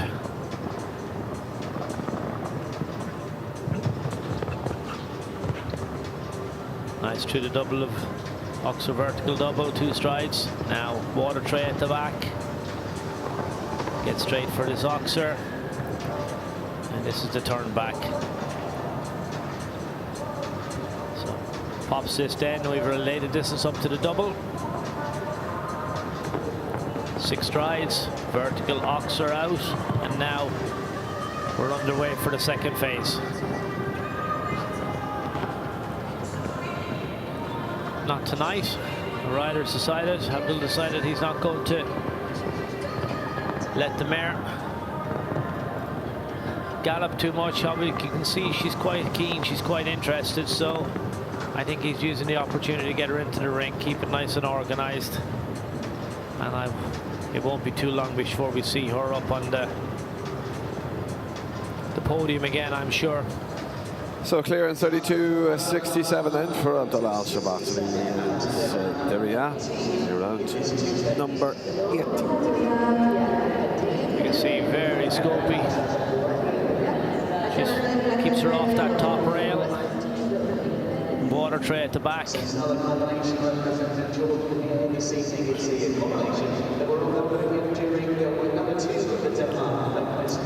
So we go to the 45th pairing to step forward here in the Longines Arena. Bisha Kayali, part of the legendary jumping family. He's here in Doha.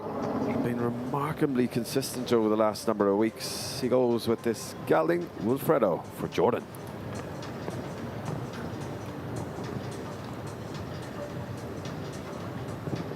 Starts off very nicely. Not the tallest horse.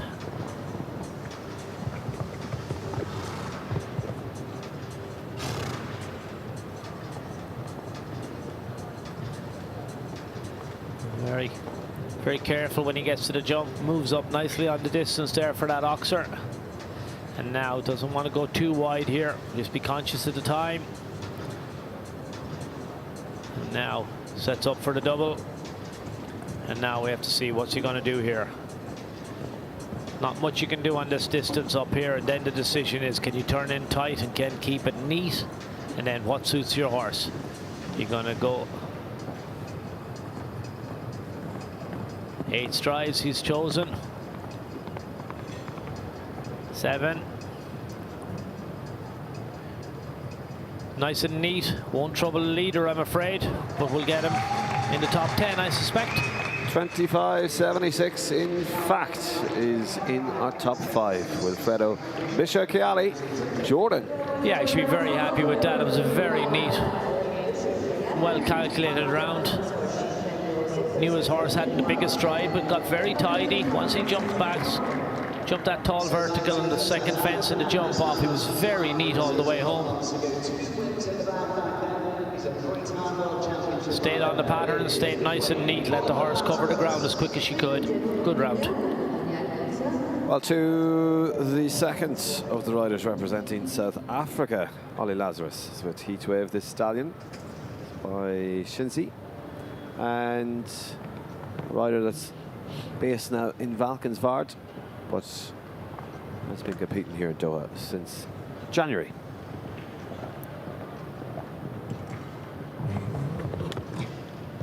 Nine-year-old.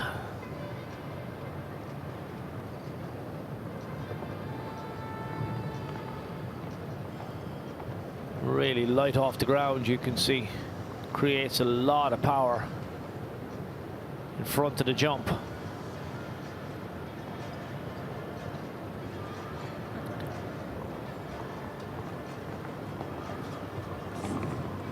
Oh, just the back rail. So 4 faults at that last fence, and just in under the time allowed for Ollie. It's 49.43 there, so half a second under, but the last fence goes, so 4 faults for Oliver Lazarus, Heatwave, South Africa. Yeah, we see here it comes in nicely. Just lands maybe a little bit flat-footed, so you can see Ollie really trying to work hard, and thankfully those safety cups, horse just drops away, no harm done. Because the bell is gone, unfortunately, he'll go back out. We won't get to see him in the second phase. To Germany, Jana Frederica Meyer-Zimmermann and Salagon Kaskai. This is a stallion that's 11 years old and the reigning recipient of His Highness the Amir's sword. She'll be back on Friday night to retain the sword, but for now she's ready to get us underway with her first round of the week. Yeah, phenomenal performance here last year. Wouldn't she love to go and repeat that? This is the start of it now, our first outing.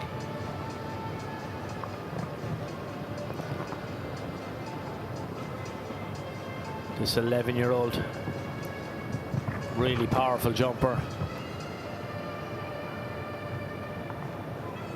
Jana has a really strong team of horses now, and plenty of young horses coming through as well. She's a very busy rider.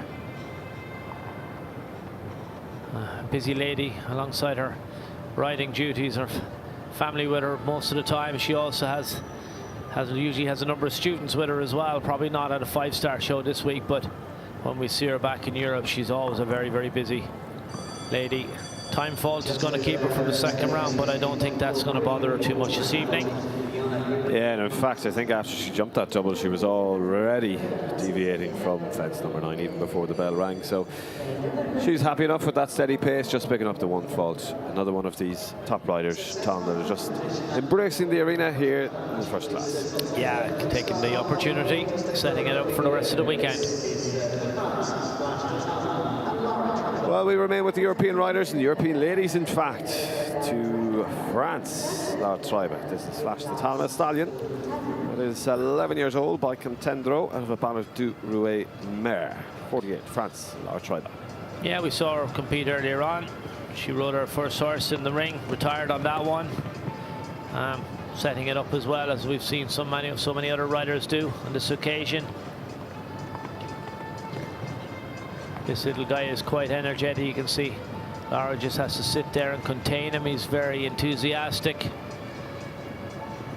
Again, simple snaffle bridle setup. Now, nice and neat back. A bending line right to this oxer. Has a little bump on the front rail, but not enough to shift it. Now, stays nice and tall around the corner, supports the horse, gets it straight. Perfect presentation there. She should be good on the time. Let's see what she opts to do now. Is she gonna try and knock up what I think will be her first 5-star win of the 2026 season? Yeah, she's neat back here.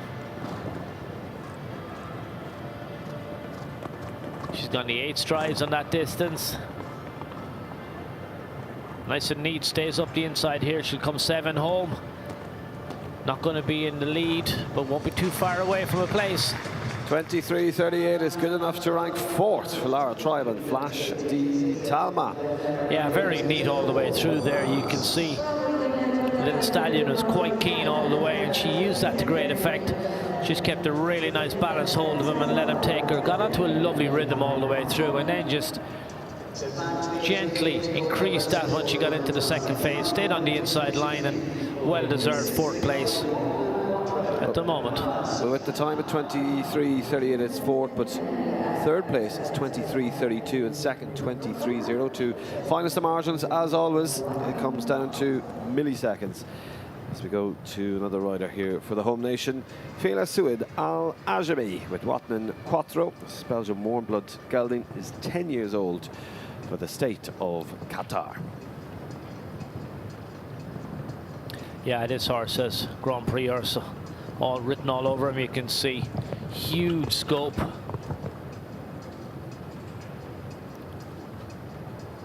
Quite a tall horse as well.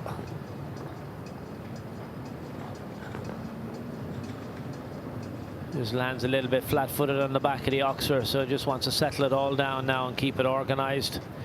The rider just needs to take the opportunity now to use this round to get this young horse. Looks a little bit inexperienced, you can see, but I love its reaction when it's not sure. He just goes even higher.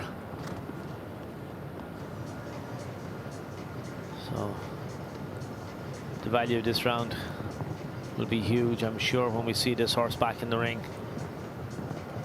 Over the next couple of days, it'll settle into it and just be much more comfortable and a little bit more relaxed about the job.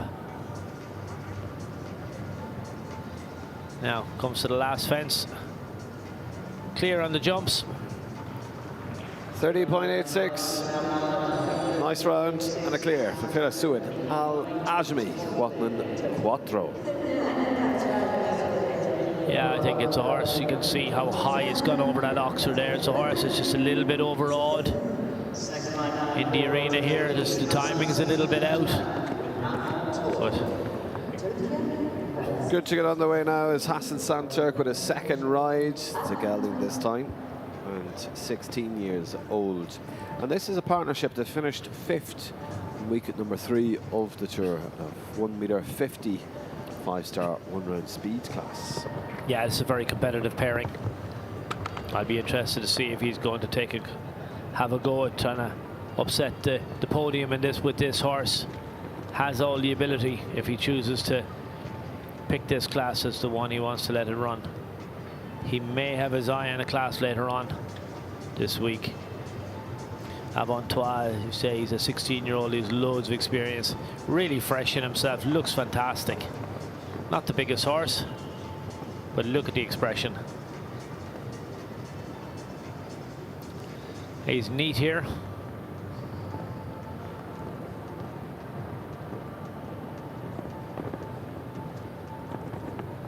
Not going to trouble the podium, but may run into a nice placing here. We'll see what he does to the last, if he leaves it in the cups. It's been very neat. Well, there's 4 faults at that last fence. Very disappointing for Hassan Santurk and Avantois. Good time at 26.38. Would have been outside the top 6, just the 4.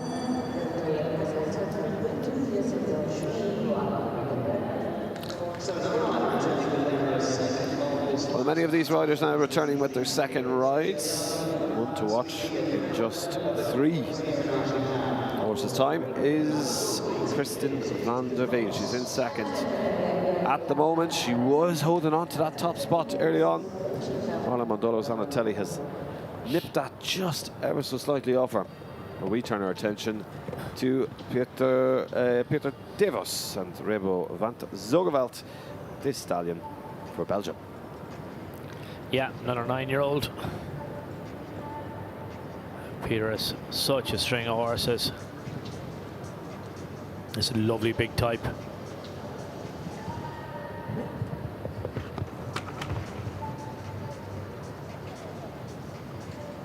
Like Corner de Belinsky out of Vagabond de la Pomme mare. You can see covers the ground so effortlessly. And watch the way this horse is able to hinge behind. Effortless.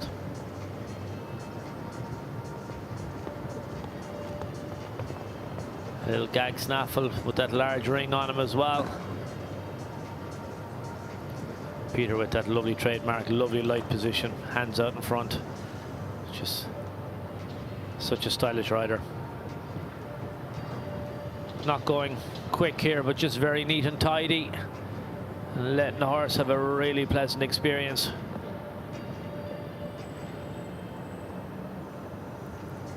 It's definitely one to put into your notebook if you haven't seen this guy before. You should remember him. Gorgeous horse. So 28.70 for Peter De Vos, Rebo van Zogeveld. 28.70 into rank in the top 16 for now. Stunning model, absolutely gorgeous type of horse, and Den has backed it up with a performance to match his looks. I'm sure he's going to be a very successful stallion and competitor. Yeah, Peter gives him a big pat. Look at the attitude, just strolls out on a long rein. Wonderful to see. So Mohammed Khalifa Al Bakr and Duncan. This is a stallion that's 9 years old. It's by Toulon, owned by the Qatar Equestrian Federation, also bred by the QEF. This is for the home nation. Yeah, it's interesting now when you can see like these horses are so hard to find that, you know, there's so much more being invested in the whole breeding programs. These horses, not to say they're hard to find. If you do find them, they're hard to buy. There's so many people looking for these top class horses, and we see more and more stables setting up their own breeding programs, both at home and away. These young horses move around the world, and I do see a number of horses, young horses, come to Ireland to be reared and start their education there. But now we see this as a 9-year-old being bred by Qatar Equestrian Federation. This may be a sign of things to come. Very neat all the way through. You can see he's got a really active canter. Keeps galloping to the last. He's not too far away. 23.52, he's 1.27 seconds over the leading time, and that's good enough for a top 5 finish for Qatar's Mohammed Khalifa Al Bakr. Yeah, horse, plenty experience. He wasn't all overawed by the arena. He's very neat over the jumps. So Mohammed has used that to great effect. Give him a really neat ride there without rushing the horse. He gave him every chance to jump all the fences. He'll be very happy when he looks back at that round. Well, that's the top 5 on your screen at the moment as we go to Niels Bruinseels and Oki Flandria. This Belgian warm blood mare is ready to compete under the bright lights of the Longines Arena. It's by H&M Cabrio van de Heffenink, and it's 12 years old. Belgium. Yeah, has the same colour as her mum is by Camano, so very much taking the stamp of her grandfather. That real white grey actually looks quite a lot like him. We remember him in Jos Lanzik.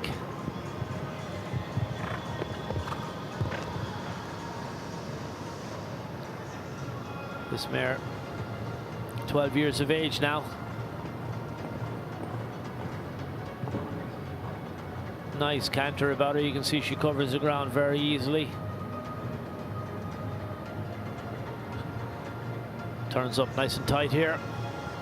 But you can see Niels presents her beautifully. Nice and straight in front of the jump. Gives her every chance. Is the clock okay? Just inside. But he's opting anyway. It's not going to matter. He's going to put his hand up. Job done for this evening. So deciding to retire indeed as Niels Brunsfield sent Uki Flandria from Belgium. Well, she was leading it for quite some time. She's now in second at the time of 23.02. She will be certainly giving it a go to beat Maramodolo Zanatelli's time of 22.25. Riding this gelding is, let's buy $1 million, and only an 8-year-old owned by Bull Run Jumpers. That is why it has the prefix Bull Runs Amen. It's the USA's Kristen Van de Veen. Yeah, she gives him a little pat. We're going to have to wait and see. Obviously, happy with her podium position at the moment. Will she be content with that, or will she be happy to take her 8-year-old into this arena and educate him? Another horse that looks lovely and fresh. And just watch. You can see just a younger horse. Watch his ears. He's really listening to the rider, taking it all in. Whoa. Right. Just some miscommunication on the way down there. And now she's just going to have to settle him down. Now she has a decision to make here, because the next fence is actually a double. She's going to come and jump the double. Yep, puts her leg on now. Come on, big fella. There we go, well ridden. Very good there. Of course, she just put her leg on, really put her horse between leg and hand, give him all the support that he needed. And you can just see a little bit green there over the water tray. But now she settles back into it. Good decision making. Kept herself nice and composed. Now, might just keep coming down here, ignore the bell, jump this fence, and then she'll just jump the last fence maybe. So 4 for the refusal, 4 for the knockdown at that fence number 3, but then also exceeds the time allowed, 67.28, so 18 time penalties, a total of 26 for Kristen Van de Veen. Bull Runs Amen. Yeah, just a misunderstanding on the way down to that big oxer, but you can see how all the poles just collapse underneath. So just then back on an even keel, and there he shows his quality. Person was very clever, very composed, stuck to her task, give him a pat. He'll be back in here again. A little smile. Well, the lady that was in earlier produced a double clear early on in the competition. She's currently in the top 10. Will she knock herself out of the 10th spot to be able to claim a top 6 position? She goes this time with Quick Damont HR. It's a 10-year-old by Damont de Semay. It's Belgian warm blood mare, ridden by Great Britain's Millie Allen. Yeah, very competitive younger athlete. She's had a look around the arena already. She rode her earlier horse and into 10th place, so she has an opportunity now to build on that. 3-ring snaffle. Quick Demont HR, a 10-year-old. You can see very energetic. Shakes her head a little bit now, just wants to keep it nice and composed for the first phase.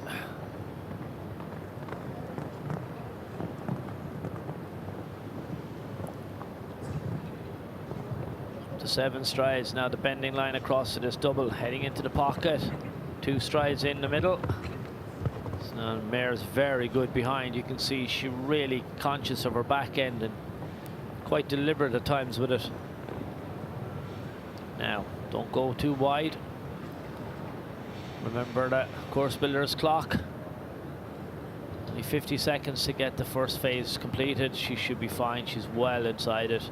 And now let's see what she does here. Yeah, she's already moving up. Now it needs to be really tight back here. Keep the rhythm. She's moving forward.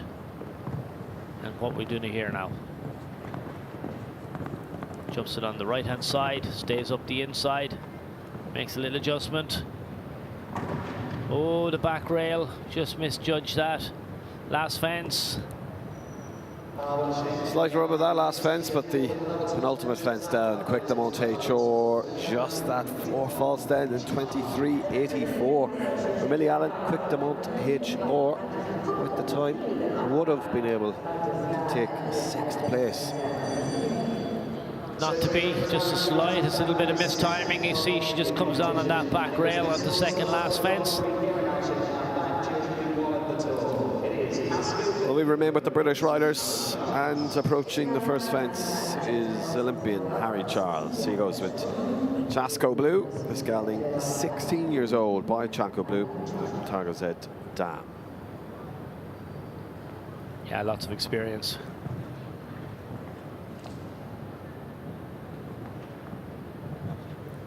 Well, you just watch Harry here, just keeping everything really organized. Has that beautiful rhythm all the way to the jump. You can see he sits really quiet. Nice and composed, hands in front, nice and balanced.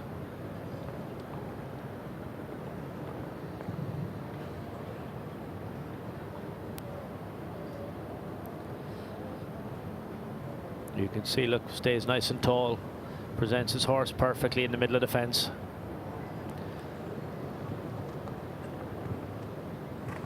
And just inside the time. Look at that for judgment. Now, we're not going to see this horse gallop against the clock. Harry will just decide how far more he wants to go. Lovely and light on his feet. Look at the quality of the canter.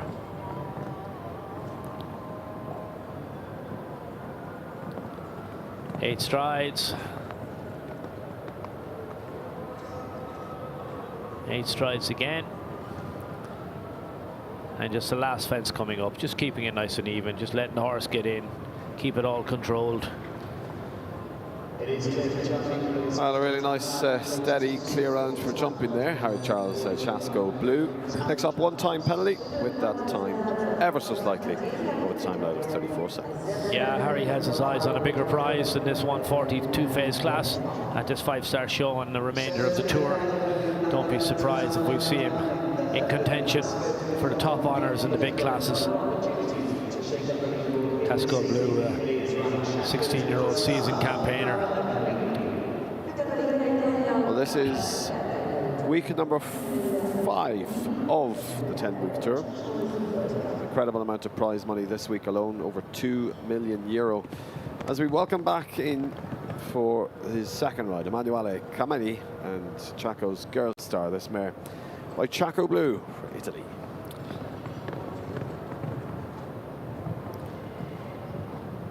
Yeah, she's a 14-year-old. She's done plenty. She's quite a tall mare, very scopy. You can see she has her own way. She's always very forward at the fence. And again, you can see a little bit of sheepskin there on the bridle. That's to make sure that she doesn't get any rubs or any bit uncomfortable. Everything that you can do here just to try and make sure that the horses are as comfortable as possible. Chaco's Girl Stars. She looks quite composed this evening. You can see her sometimes she gets a little bit overawed by the atmosphere. Looks nice and even at the moment.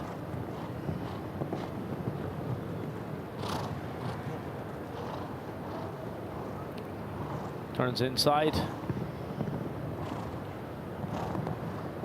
Difficult on a mare like this if you try and let her go too quick, it will unravel. So Manuel just keeping it nice and organized. Huge scope over that oxer, and you can see just sits up and gets her balance for the last fence. Neat, but she's not going to be on a podium. 28-27, but a good double clear from Emanuele Camilli, Chaco's Girl Star, Italy. Well, 13 left to go of this first competition of the week. You can see, look at the size of the shoulder on this mare. She's a really big horse. She's quite tall, very athletic. Used to seeing her jump in some big tracks here last year. I'm sure we'll see her jump to big tracks, big stuff again. Returning to the state of Qatar riders, this is the Rashid Ali Al Mari.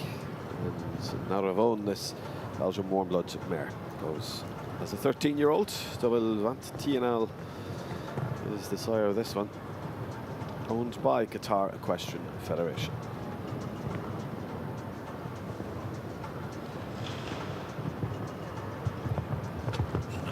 Really expressive with her shoulder. You can see how she comes up through her shoulder, uses her front end. And then really solid technique behind. She's not very tall. Generates a lot of power off the ground.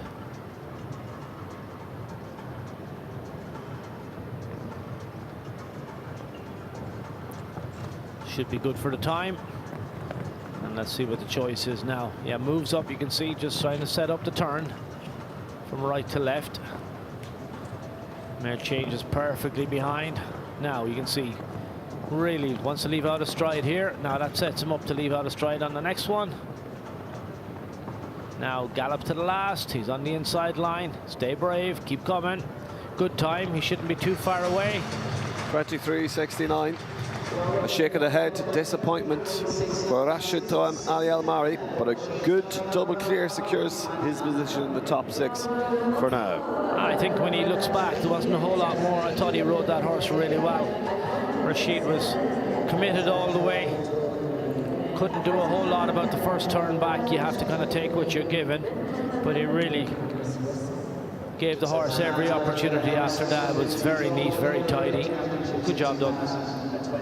Well, we are getting some challengers now to our leading time. 22.25 is set by Marlon Mondolo Zanatelli as Sweden's Vilma Hellström is back in with us, and this time goes with an 11-year-old mare.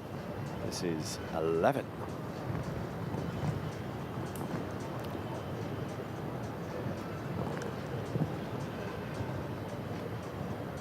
Starts off nice and organised. Horse is a big stride. You can really see Wilma having to contain the stride in the 2-stride double up by the pocket. And again, you can see she has to hold the horse on that distance again. Needs to be just a little bit careful of the time here. He's gone a little bit wide on her setup coming back to this big oxer. And we're going to get the bell almost before she comes out of the double. Oh, I'm sure she knows what she's doing. This is a calculated round. Well, 4 faults just for Vilma Hellström. Time penalties. She is over the top. 11. So Lovely type. Total of 25 clears with just over 10 left to go. Will anybody be able to beat that time? I think we'll have 1 or 2 will try, I'm sure. Will anybody want to beat that time? Let's see. We go to Duarte Sabre and Cooper LB. This gelding is 10 years old. This is right back in for Portugal.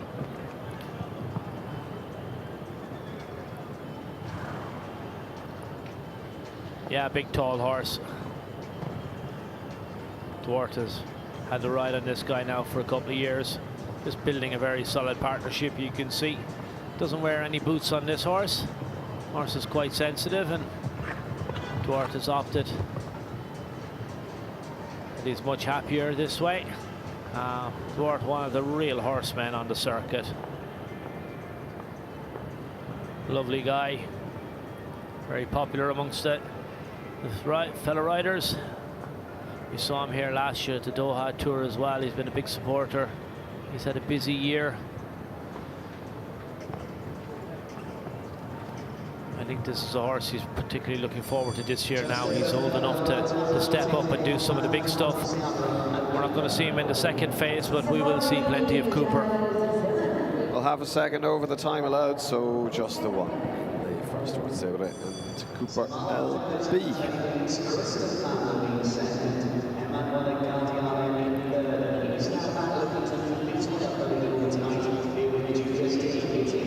Yeah, horse is just developing. He's getting stronger and stronger every year.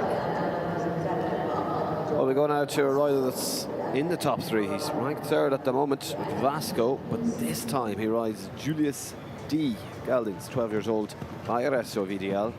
It's Emanuele Guadiano. Always competitive. Saw him win the World Cup qualifier back in London,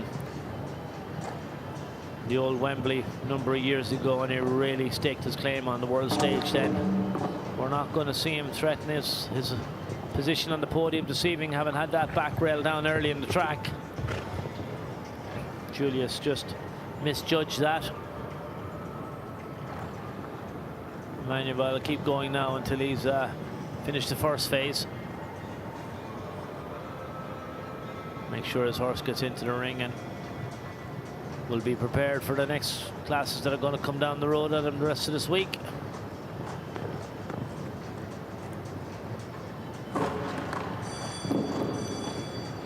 Yeah, another pole down. That last fence goes also over the time allowed, so 8 for jumping, 2 for time. Manuela Gariano, Julius D, 10.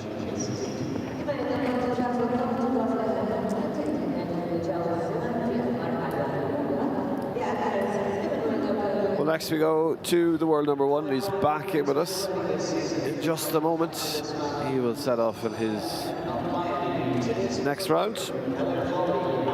Hello Folly won the 3-star Grand Prix, week number 3 of the tour. This mare is by Louis Dam, out of a De Montesime mare, and 11 years old. It's Hello Folly, Great Britain's Scott Brash.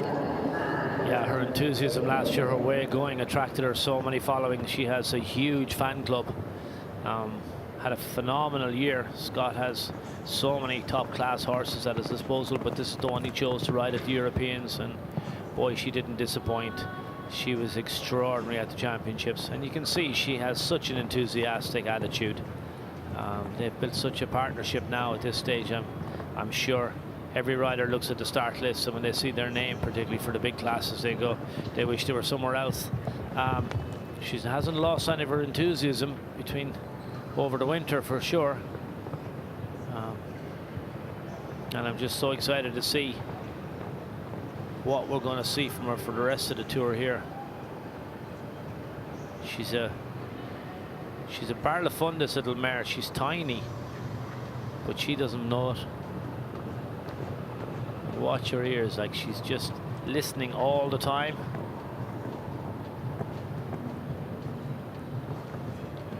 Really enjoys her job. I mean, she's such a joy to watch. Yeah, Scott's going to stay going.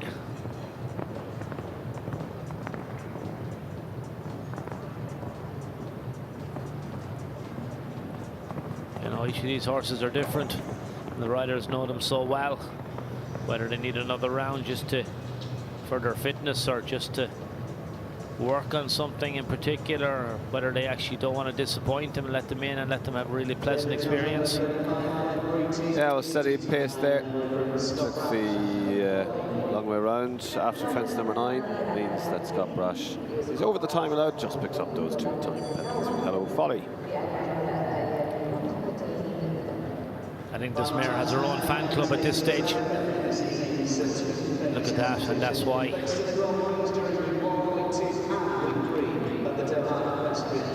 Extraordinary little athlete, and just in the hands of the world, ranked number 1 rider in the world now.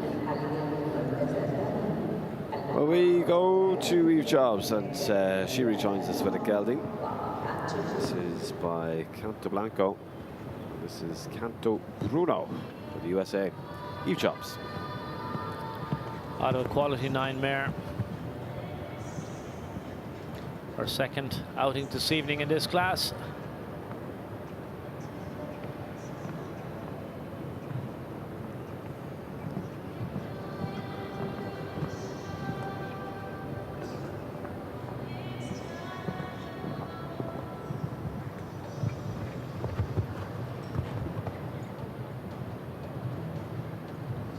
All those American riders have such good rhythm. They just stay on that pace all the way through. It's so well trained into them, and that serves them well. Turns up nice and tight here, not going to get caught out on the clock. Canto Bruno, extraordinary technique over the jumps. Love the way he uses himself, so light off the ground. The 1 for time, over the time allowed, ever so slightly left for Eve Jobs, Canto Bruno. first phase for USA. Yeah, just watch him here. Super technique, so light off the ground. Yeah, single rein on a little pellet.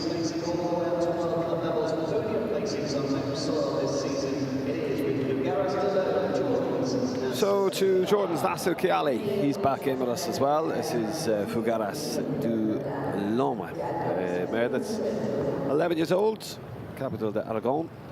As he goes for Jordan. Yes, Alphonse breeding.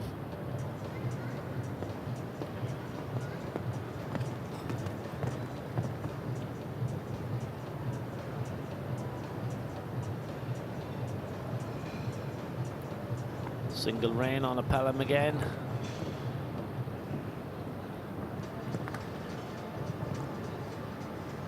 Now, this into the double, and then you need, as soon as you land here, you need to look for your next fence. Make that turn very quickly.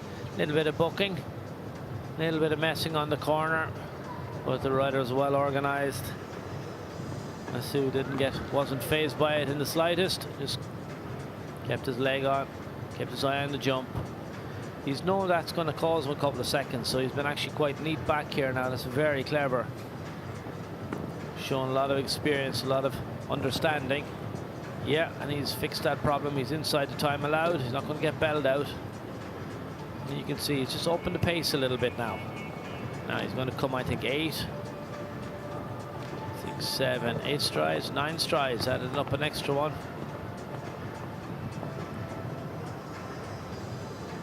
Trusts his mare to jump the fences. Neat, but we'll have to see where she finishes up. Not going to win on the podium. 25-23. Good enough to slot into 8 for Nasser Kiali. Jordan, you're still along. Clear.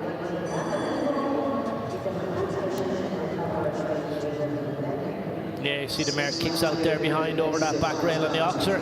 Just on the corner then. But watch the rider, kept his eye on the jump. Didn't let him get distracted. Rode through like nothing happened at all. Well done. Nadia Peter-Steiner is another rider that rejoins us with her second round this time. She's on clear round El Mundo. The Sanger side gelding is 10 years old. Son of Comilfo out of a clearweight dam. Owns and rides this for Switzerland. Yeah, we saw her first to go with Mila, that beautiful grey mare that she has. Jump a double clear here and start off her competition. Now comes on this very, very energetic younger horse. Only a 10-year-old, very energetic. You can see Nadia sits nice and quiet, keeps her hands out in front. Just keeps it balanced through the corner.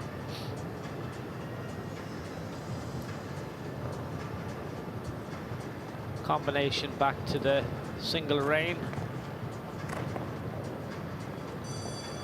Unfortunately, she's picked up a time fault. Yeah, 1 for time and 50.49 there for Nadia Peter-Steiner on clear round El Mundo.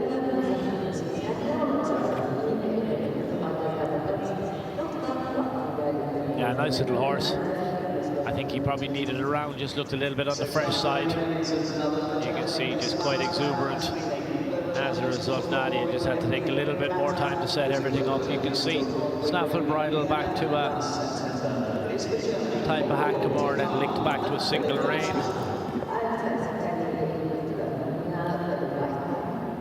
Well, for his second ride with Oreo D'Or, this Belgian Warblood stallion. He's 12 years old. By Canaan is Philipp Weishaupt for Germany. Yeah, winner of an LGCT Grand Prix last year. Really talented rider. Big supporter of the Doha Tour. You can see again, this is his second round here this evening, but he's just set up on that beautiful rhythm. Lets the horse travel and jump. You can see how quiet he sits all the time. Just makes a slight adjustment and then just presents the horse wonderfully to a jump. Now you can see he's taking his time back here. I'm not sure we're going to see him want to come back for the second phase. This man has an inbuilt clock. He knows exactly where he is in relation to the time. He won't be surprised when he hears the bell. Yeah, another one that looked like he was already deviating away from 9 to retire even before the bell was rung. As you say, well calculated there. He knew what he wanted to achieve. Philip Weishaupt, Sorio DR, just 2 times. Yeah, this Grand Prix horse again. We're going to see a lot more of this partnership.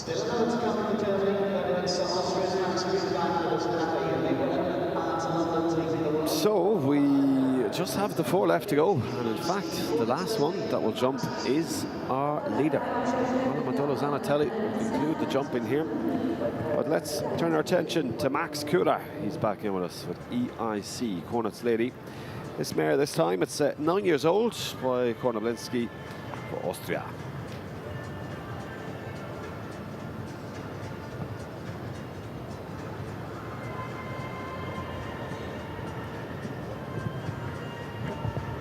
See little sheepskin noseband on the bridle, just to encourage the mare to keep her head nice and still.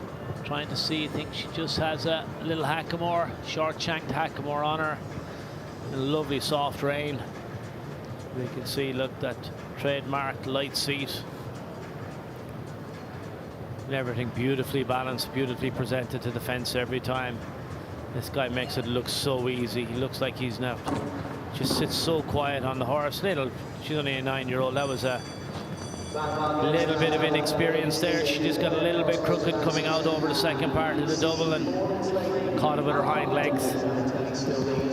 So it is that last fence down. So 4 falls for Max Kura, EIC Kornitz in just the first.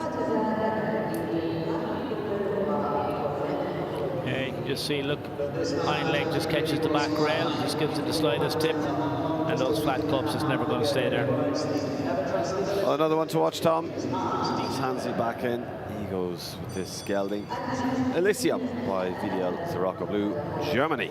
Yeah, they really had a partnership last year, Elysium and Hansi. They jumped a lot of very good rounds. Another horse you can see with a mask, but also just a plain hackamore on him. Longer shank on this one. Elysium's an energetic boy. I have a feeling this will be a familiarization round.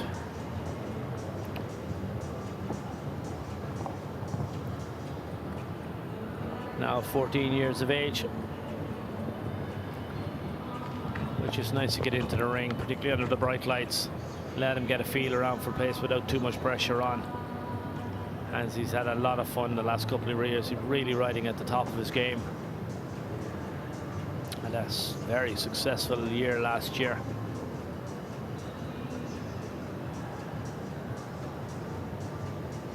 So neat and tidy through the turn. And look on the clock as well. He's so organized.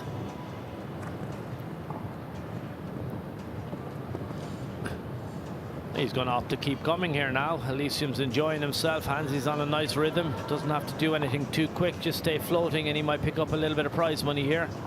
Horse is a big stride naturally. And just almost exhibition stuff here for Hansi and Elysium.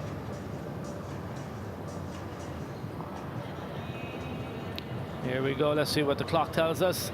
Clear and 27.25 for Hansi and Elysium, just outside the top 10 for the German rider.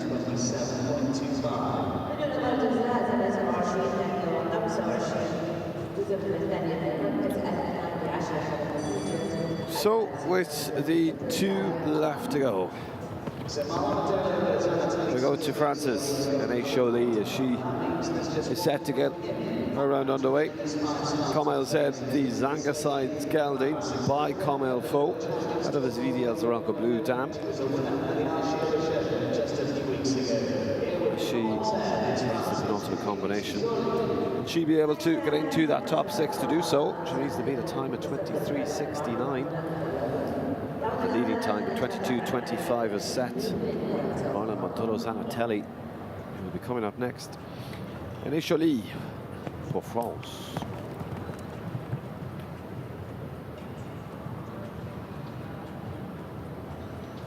9-year-old by Kamel Fo.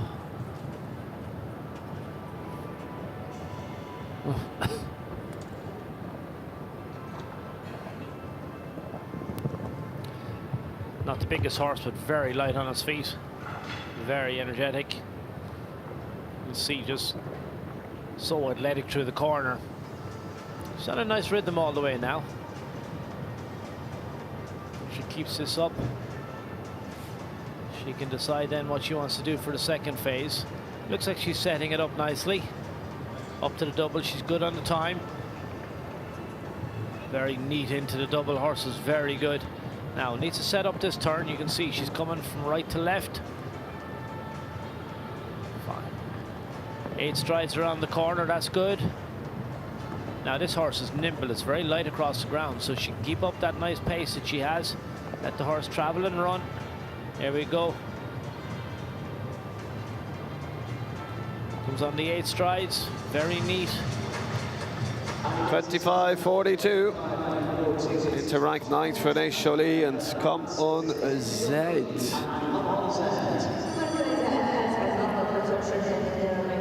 Here we go, you can see over that big oxer. Yeah, set it up very nicely. It was very neat in the second phase. Horse is super going into the double. Real conscious. Showed great power to come out over that big oxer.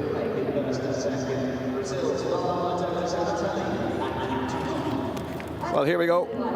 The last to go. Will he be able to take first and second here in this very exciting first competition of the week? Marlon Mondolo Zanatelli goes with a time to beat set by himself of 22.25. He rides Toulon. Yeah, it's an 11-year-old by Toulon. Another Ashford farm.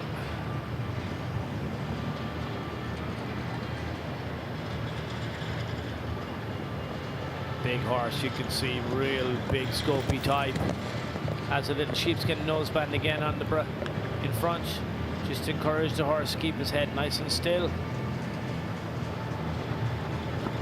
Has a fence down. We're not going to see him back. We know who the winner is. Marlon is going a little bit wider now. He knows we won't see him for the second phase.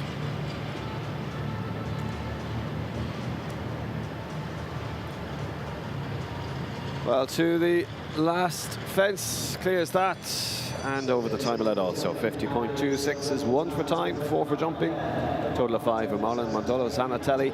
Not all lost, as he is the winner of this 2-phase 5-star competition. Well, a good way to start us off. 70 started with a wide variety of nations represented, but it is Brazil on top, with Kristen Vandeveen in second for the USA, third Manuele Guardiano for Italy. That's the top 3, with fourth Lara Triba fifth, and sixth go to the home nations Mohammed Khalifa Al Bakr and Rashid Torm Ali Al Mari.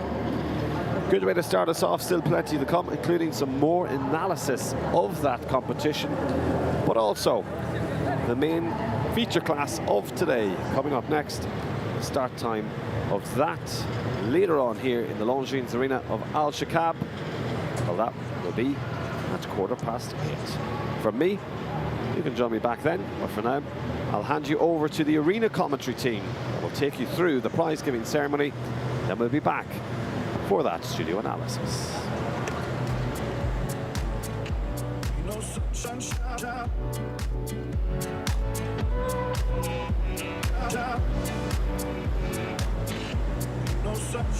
She's gone. It's not warm when she's with me. No sunshine when she's gone. She's always gone too long. Anytime she goes away. This time where she's gone. If she's gone to stay. It's no sunshine when she's gone. This house just ain't no home. Anytime she goes away. I know.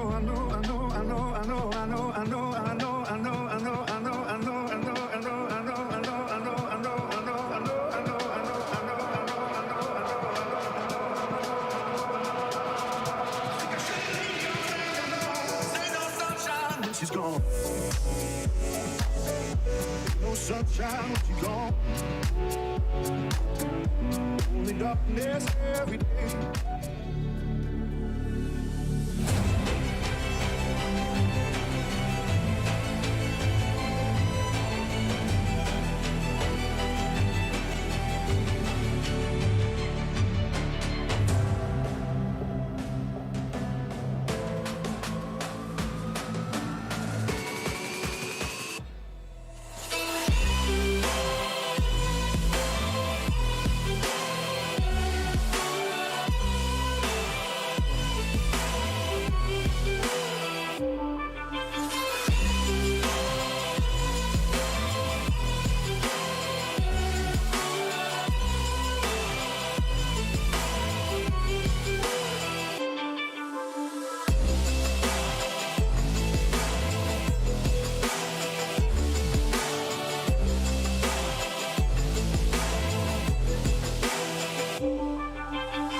Eu e você, meu coração, vamos viver, sentindo essa paixão.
5 of the Doha Equestrian Tour, your first winner of His Highness the Amir's sword. Your winner tonight for Brazil, Marlon Modolo Zanatelli. حزنا الحضور سيدات والسادة، نستقبل معكم الفائزين في أولى مباراة اليوم 5 ستارز في أول أيام بطولة سيف سمو الأمير. الفوز للبرازيل والفارس مارلون زاناتيلي.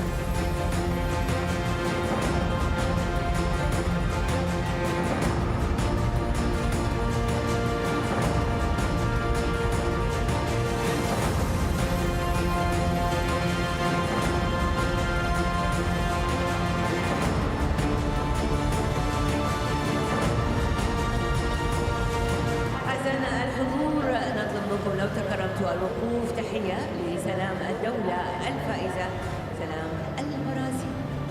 Ladies and gentlemen, please, if able, be upstanding for the national anthem of your winner, Marlon Modolo Zanatelli for Brazil.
As we congratulate our winner here tonight with Mercy Minka, Brazil's Marlon Modolo Zanatelli.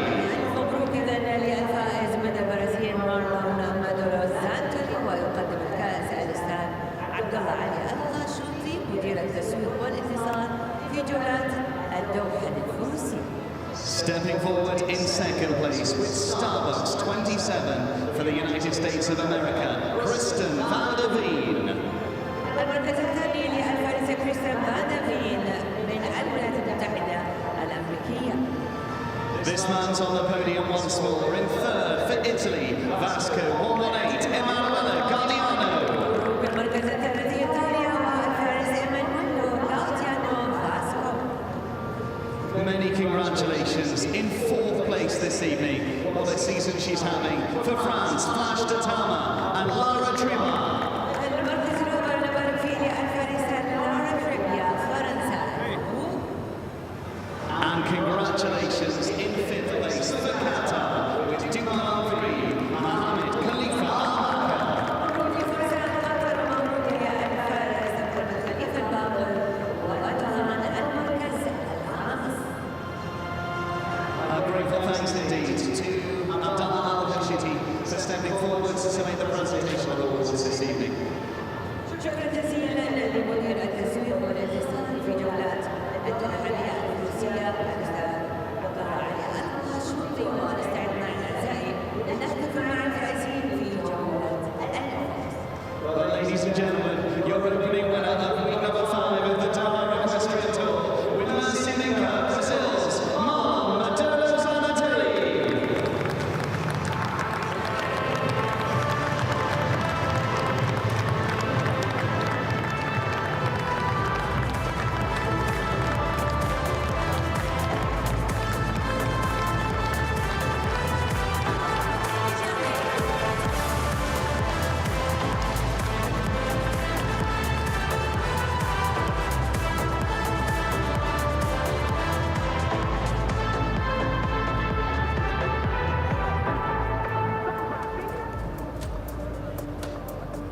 لكن تنتظرنا أيضا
Maron, congratulations. You must be delighted.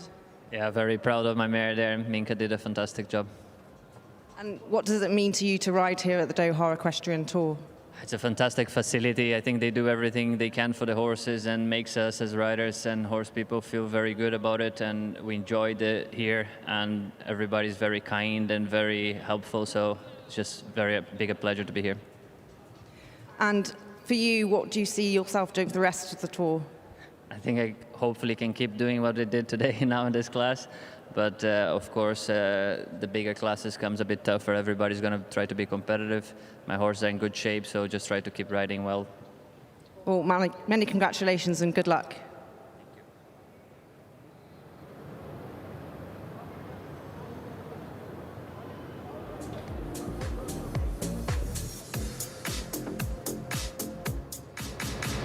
Well, wonderful there to hear from Marlon Modolo Zanatelli, the winner, of course, of our opening 5-star class this week as we approach His Highness the Amir's Sword, the big feature class of the week. Tom, our analyst, Tom Frayne, that was a great competition there and a very good win to kick the week off for Marlon Modolo Zanatelli. He took the bull by the horns. You know, he set out a very nice rhythm, and then he just got onto that lovely flow that you want. He was able to leave out the strides that he needed and had a really neat round, and a deserving winner. And it really sets him up well for the rest of the week here. That's really what that class was all about. Yeah, you can't beat confidence, you know, to get into the ring, get a good feel for it. You know, things are going your way, your eye is in, your horses are jumping, and you get a really good feel about it, and that's ultimately what confidence is about. We're going to take a quick look actually at his round once again then, because what a ride it was. Certainly very impressive, really getting the pace up there. We had quite a long-standing leader, but Marlon just managing to nip in there just over 22 seconds, his winning time. So we'll just take a quick look back at his round, but very well ridden indeed. Yeah, starts off nice and neat. You can see here on the mare, she's quite athletic, she's quite keen, but she wants to do her job. So Marlon, in his traditional style, he stays lovely and quiet. You can see he presents the horse beautifully to every fence. He's such a talented rider. And really keeping on that inside track there, you can see on that fence, really not wasting a minute. He's got to get the first phase out of the way, and he knows he just got to stay nice and neat everywhere. Let the mare pop all the fences, and the time will come when he's he's clearing that first phase, then he can start to up the pace and just let the mare travel that little bit more. And he's done that wonderfully. Again, you can see he just keeps it nice and composed on this roll back to this bigger oxer, gives her a little press, and now sits quiet here, and then we'll see the magic happen once he's popped it here. Immediately just moves up a little bit, comes from right to left. He's only 7 strides there. That's extraordinary good riding. Yeah, And you can absolutely. see, Really, keeps it really really keeping neat here on the way home, and just has a lovely flow to the round. And then watch again, this is to the last fence, very committed, super accurate and very quick away from the back. Fantastic. Well, absolutely incredible round. Tom, thank you so much for talking us through that. We will let you get on with your preparations for our next class. Yeah, I'm looking forward to it. We'll be back to you in a little while. Thank you. Thanks so much, Tom. Well, as I say, we are then looking ahead to our next competition because the action does not stop there. We have another 5-star class to bring you this evening. The sun has gone down, the lights have gone on, and the atmosphere becomes absolutely electric in the Longines Arena here at Alshaqab. Certainly an incredibly impressive stage, and this will once again be the stage for 4 days of 5-star action this week, for further days next week as we approach the CHI event as well, all of which attracting very best horses and riders in the world. Many of them to come in our next competition, with 106,000 euros on offer for this class. A little bit of a smaller field, but this is set to be a very competitive, very technical and very hotly contested competition. This is the big one of the day. So do join us again. We'll be back very shortly to take you through all of the lead-in and all of the action for this upcoming feature 5-star class of the day from Alshaqab.